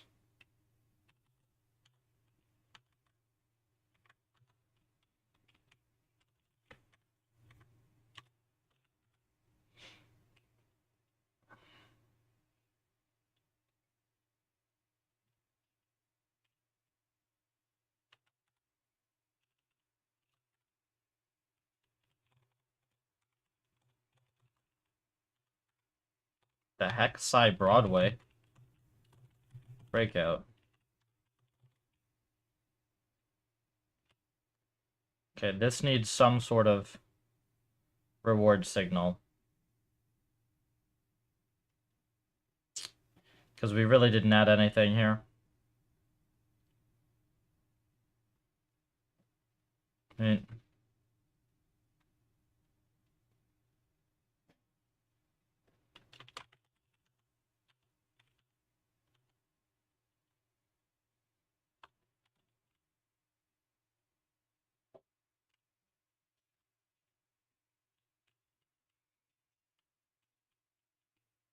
there's no reset in here either. A little awkward.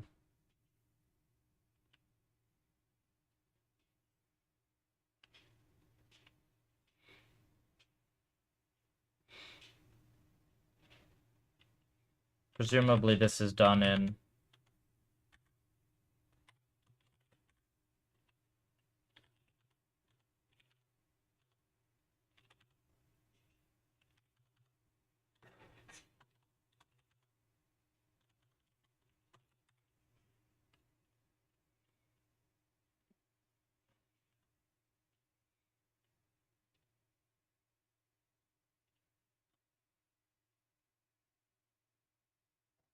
This is kind of weird.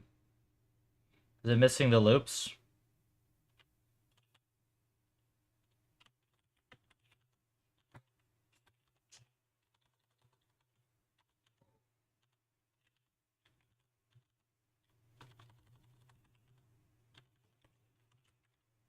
I swear I did it on one of these. Maybe not. In the .h.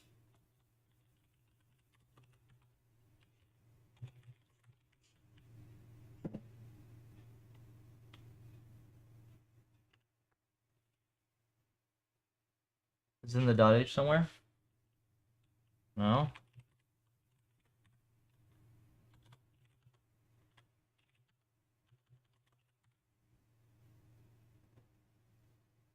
Let me see. I thought I had like a little piece of C code somewhere here for this.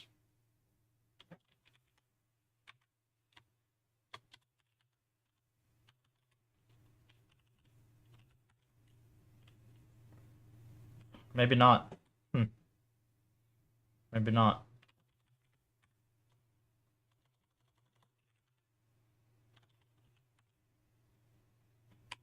Yeah, it's not in C yet. Okay.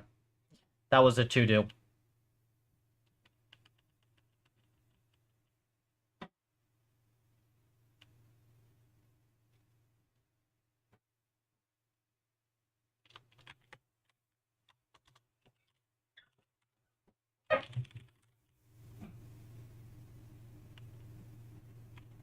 Okay, the reset's handled here. This is why.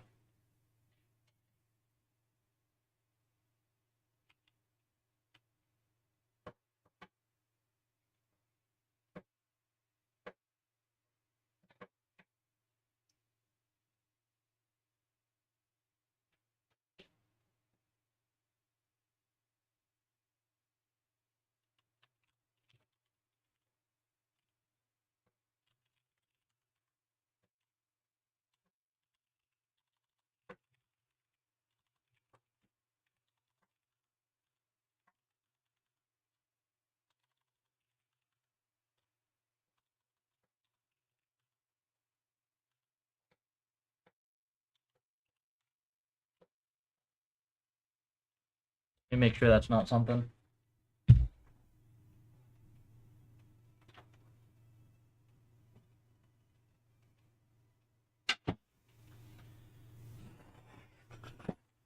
Okay. Hey, Nathan. Let me pause this a second, and I will tell you. So, there's a lot of stuff that's new. First of all, 2 new environments from Spencer. Connect 4, and also this cool card game. Pretty sweet. If you play randomly, it doesn't go very well. And then also, I figured out how to trim the rest of the fat off of all the binding layers. So basically, it's going to be really easy and really simple. Like the Python to Cython to C line is going to be really, really simple. I just need to finish coding it, which is what I've been doing now. It's a little bit tricky. I'm not 100% satisfied with it, but I think it's way better. And it's going to cut a lot of the pain points and boilerplate off and really make stuff a lot easier. Speed should be about the same. I don't think it's going to have... There's no overhead to it. I don't think it'll make anything really much faster either. But it will make stuff substantially easier. That's what I'm on at the moment. You make any progress on your environment work?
Trying to work on tactical.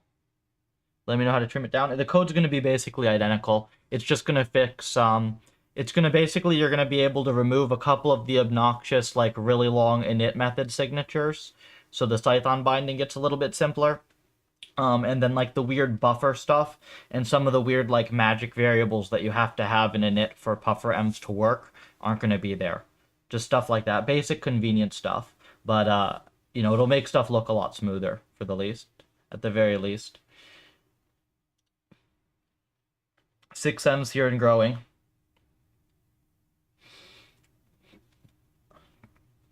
It'd be so cool. We have like tons and tons of these.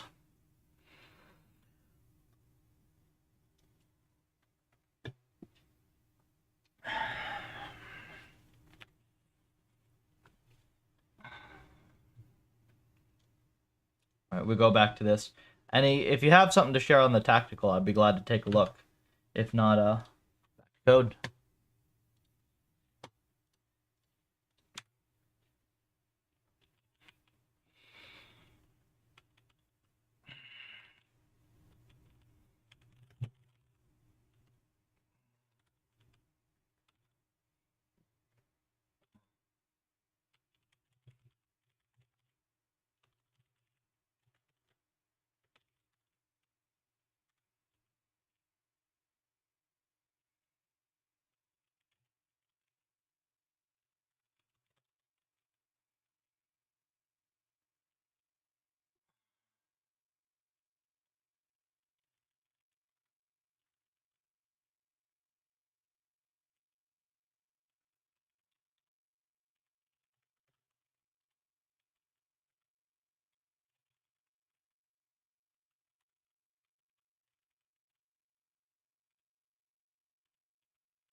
Not today, but soon. Sounds good.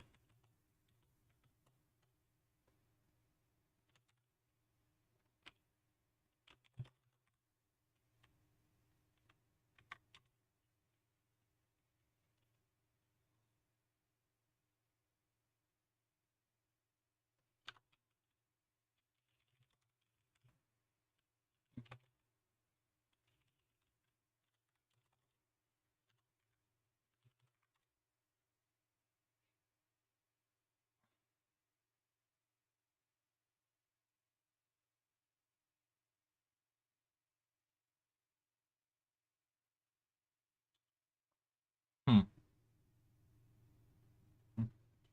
Is not doing it.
This should be set.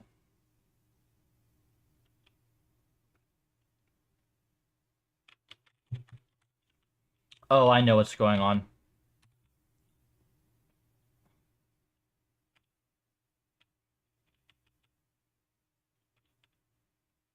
You don't call reset here.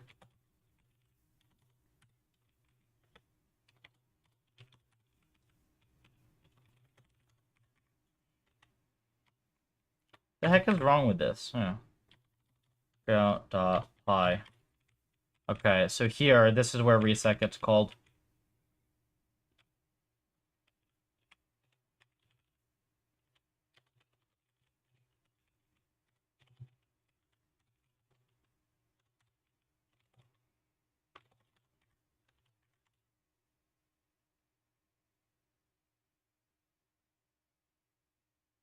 Still no? Really? Oh, you didn't recompile, dummy.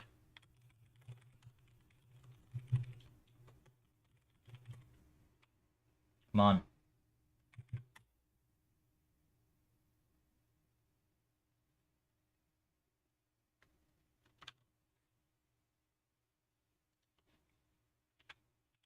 Let me make sure my brain dead self is not missing stuff. There are way too many places where I like contact people to schedule meetings, and they don't just all get into my calendar.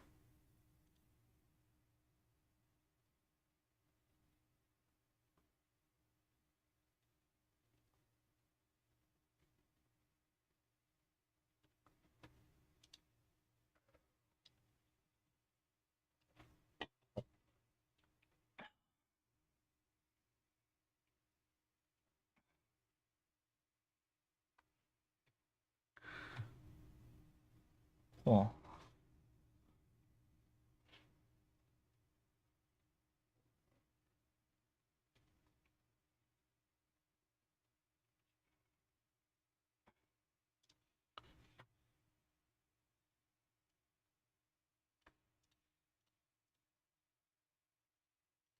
No attribute episode return.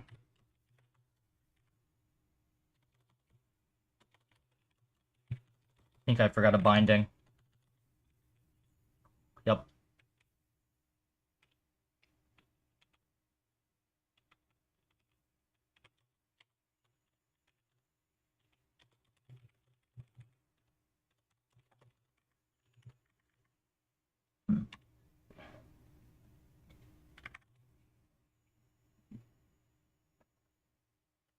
Got it.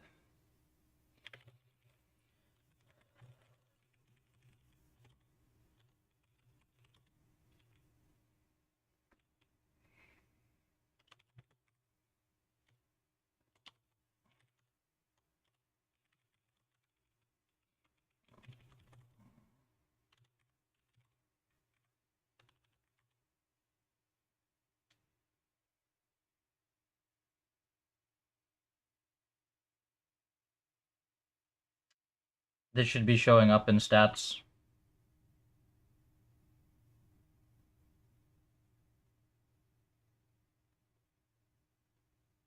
Yeah, this should be showing up in stats. Oh, because you're dumb. Here.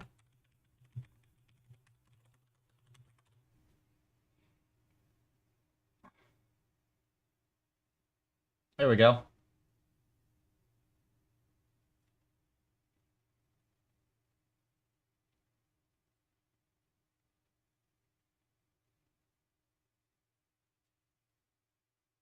Is this actually real data? If it trains this quickly, RL is God. Like, I'm kind of curious. Wait, does it actually, is this policy actually this good?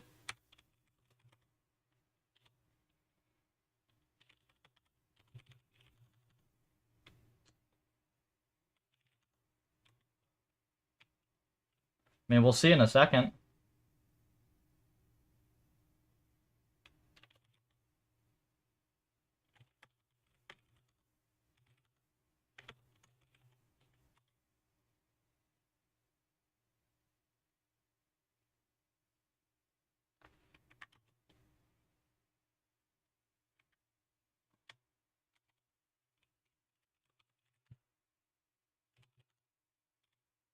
We got a model. We'll fix clothes.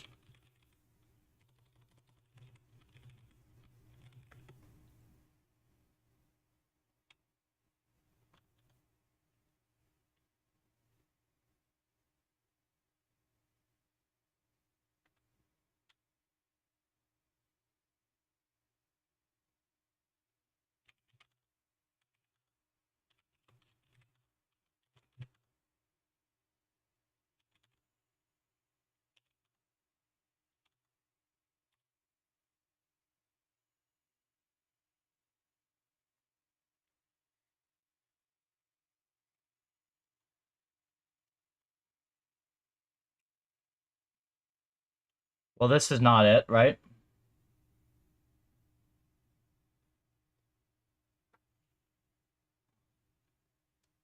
Oh, do I have negative? This is negative. Yeah, so this is what's happening.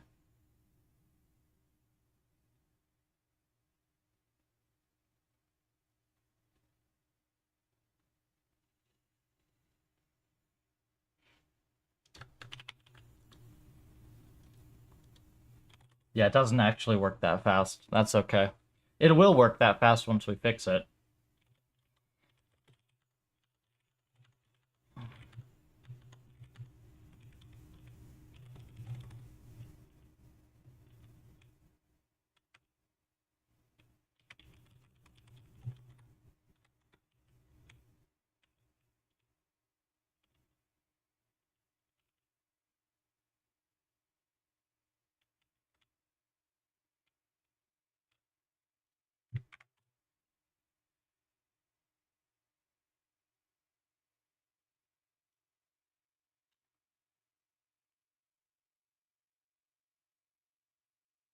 Oh, that's weird.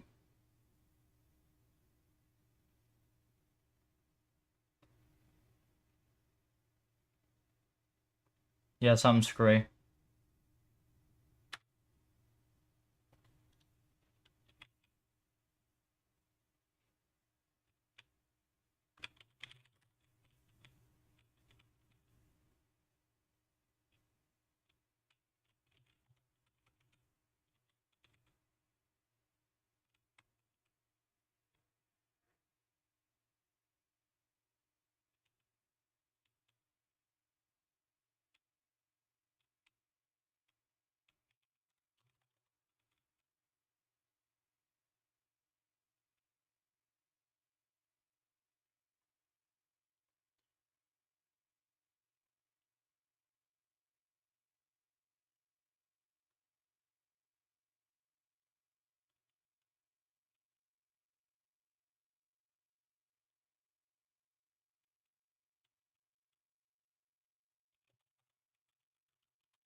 Where's reset being called?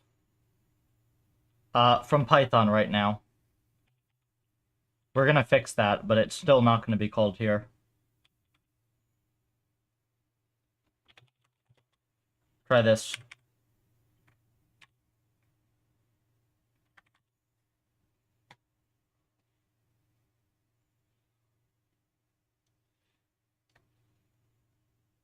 What the? Huh?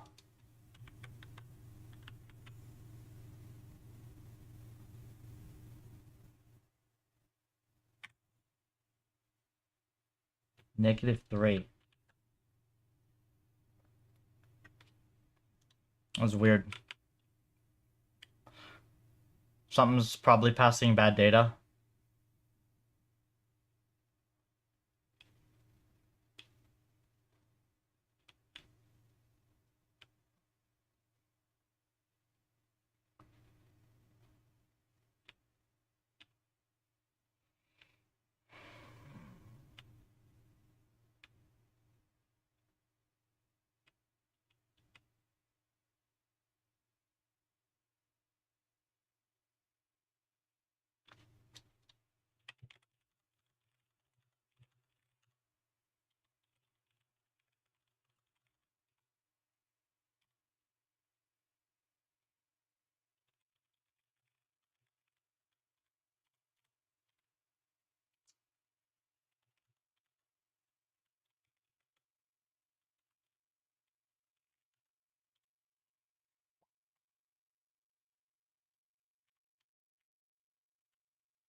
What happens?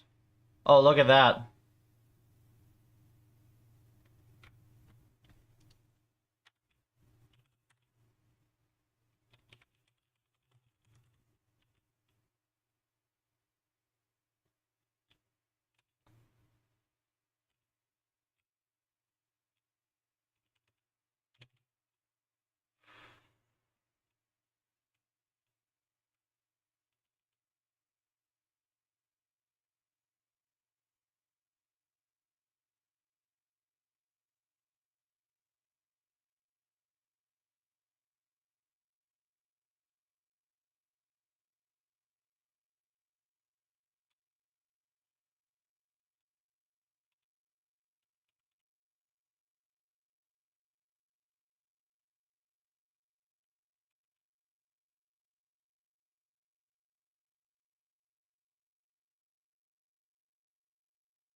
This is very weird. Paul.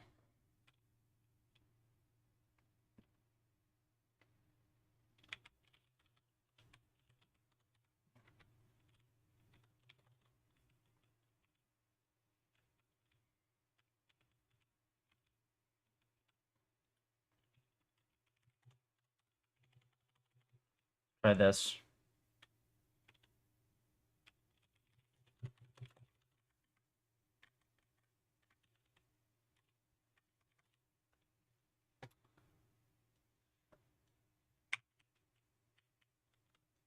Okay, so this plays, right? If I lose. Yeah.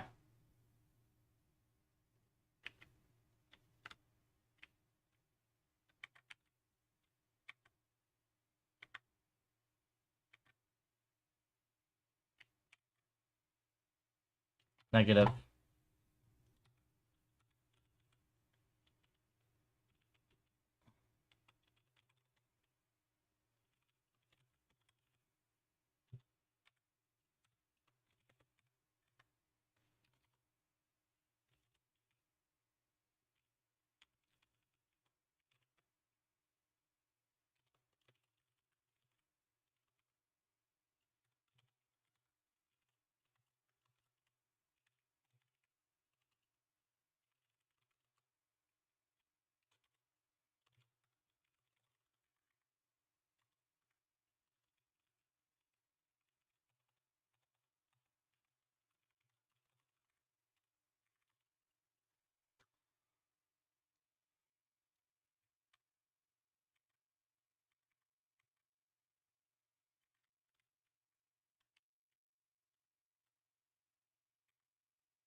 There.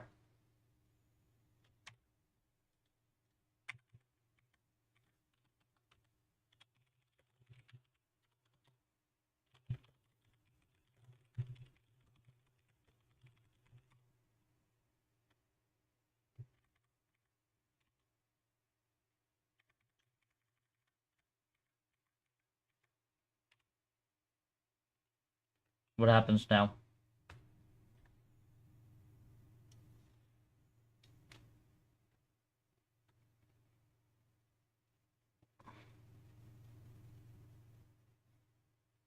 Does it not launch the ball? Oh, it does. Just, it takes it a second.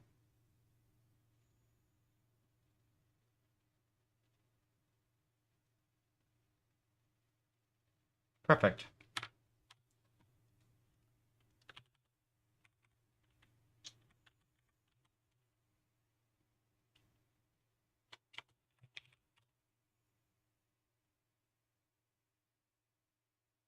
Let's see if this works now.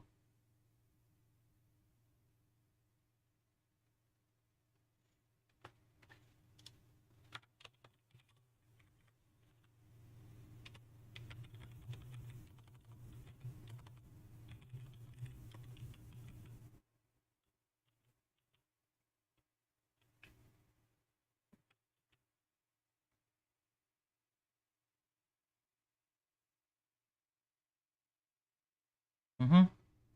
This looks more reasonable now.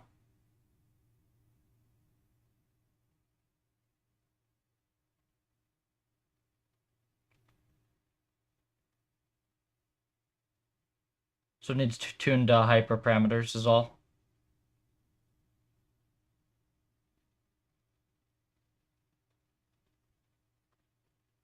Let's also implement the close method.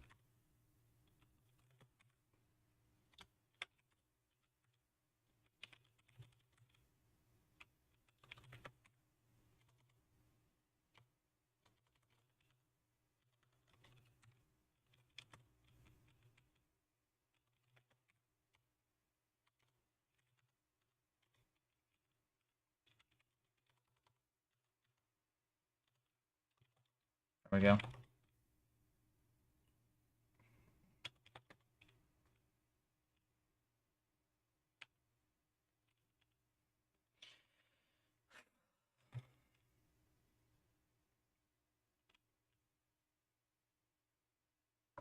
This is good. We need to fix buffers next.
That works.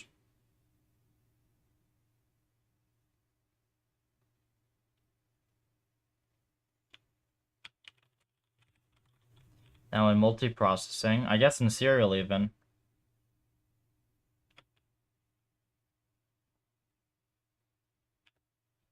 If I just do -vec native, does it do anything?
Hmm.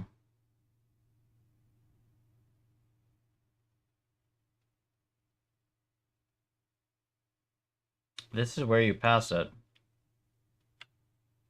I guess I just have to add the native option.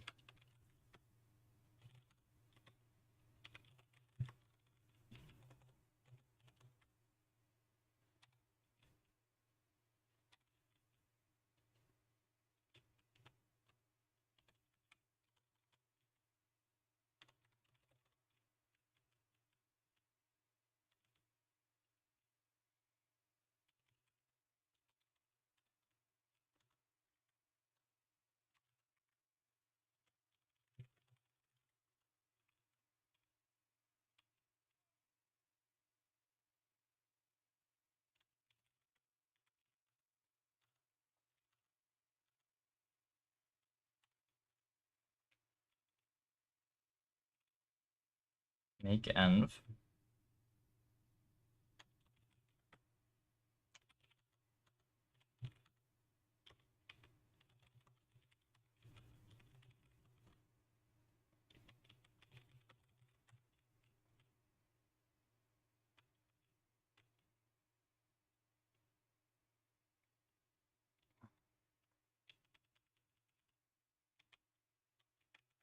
if...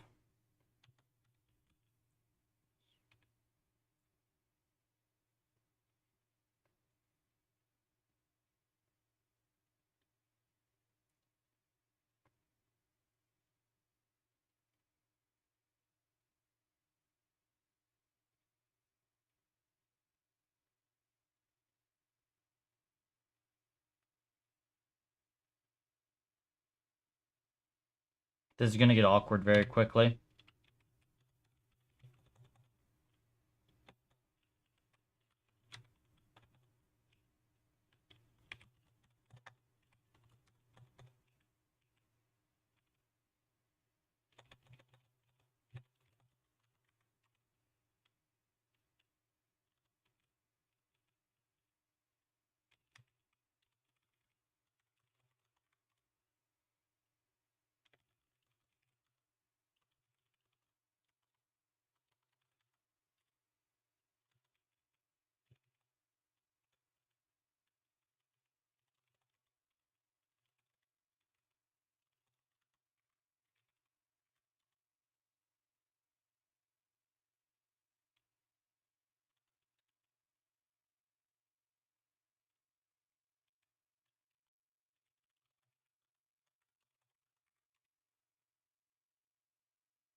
Driver and...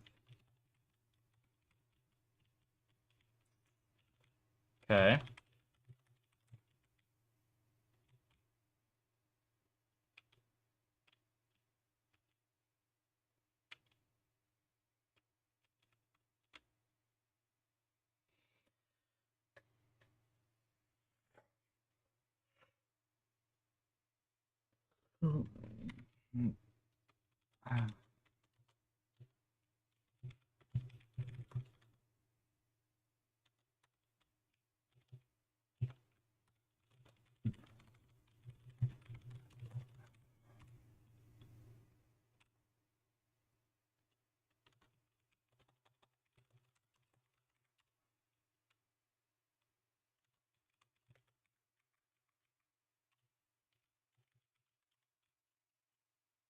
Where is this?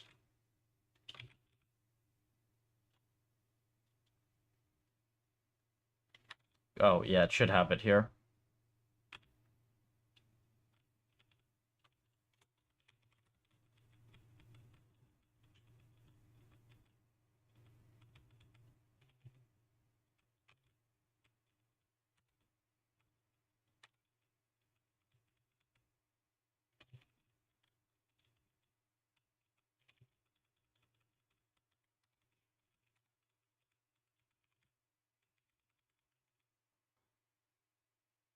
Go here.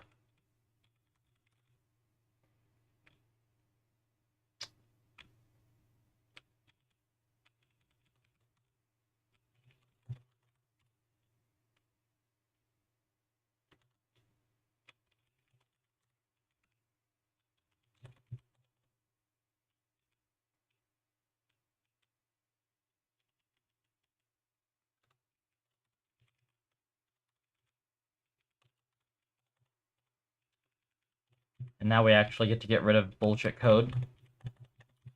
Love doing that.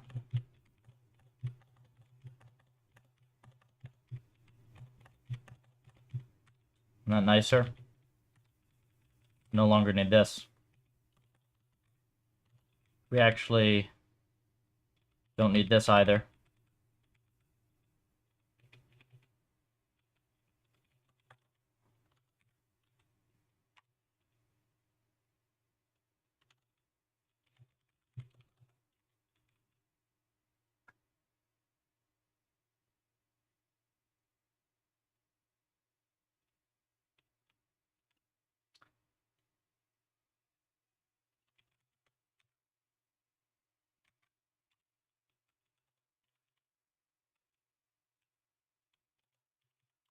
Try this, maybe?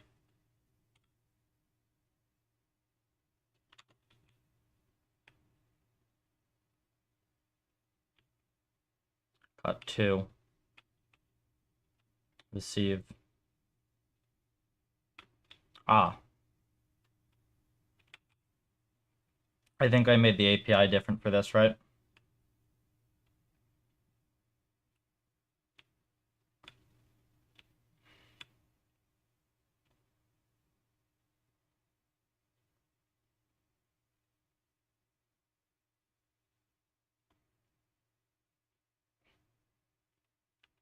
Yeah.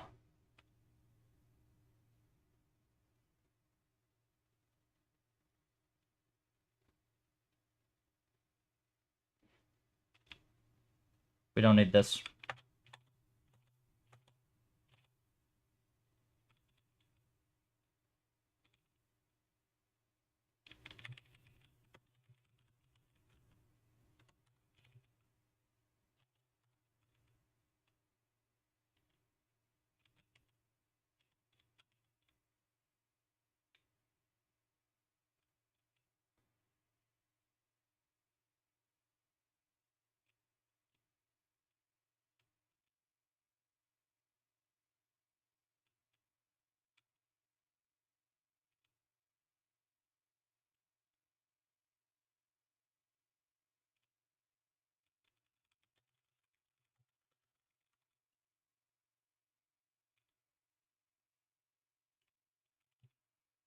Goes into native.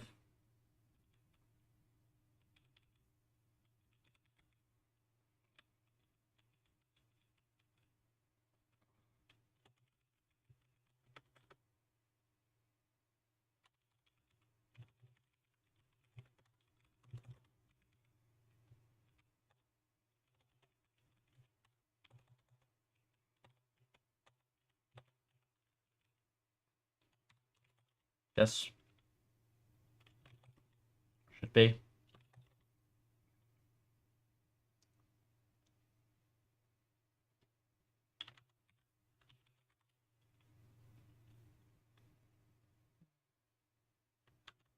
Expected 7, got 5. What's the signature that I missed? Mask, I think. What else?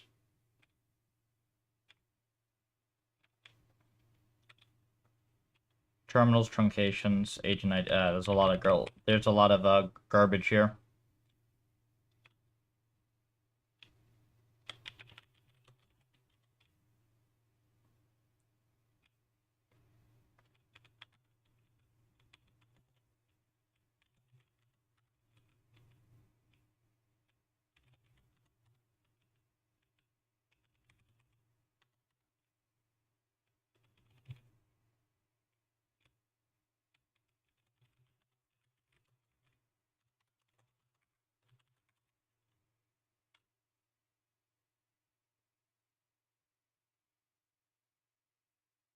Runs again.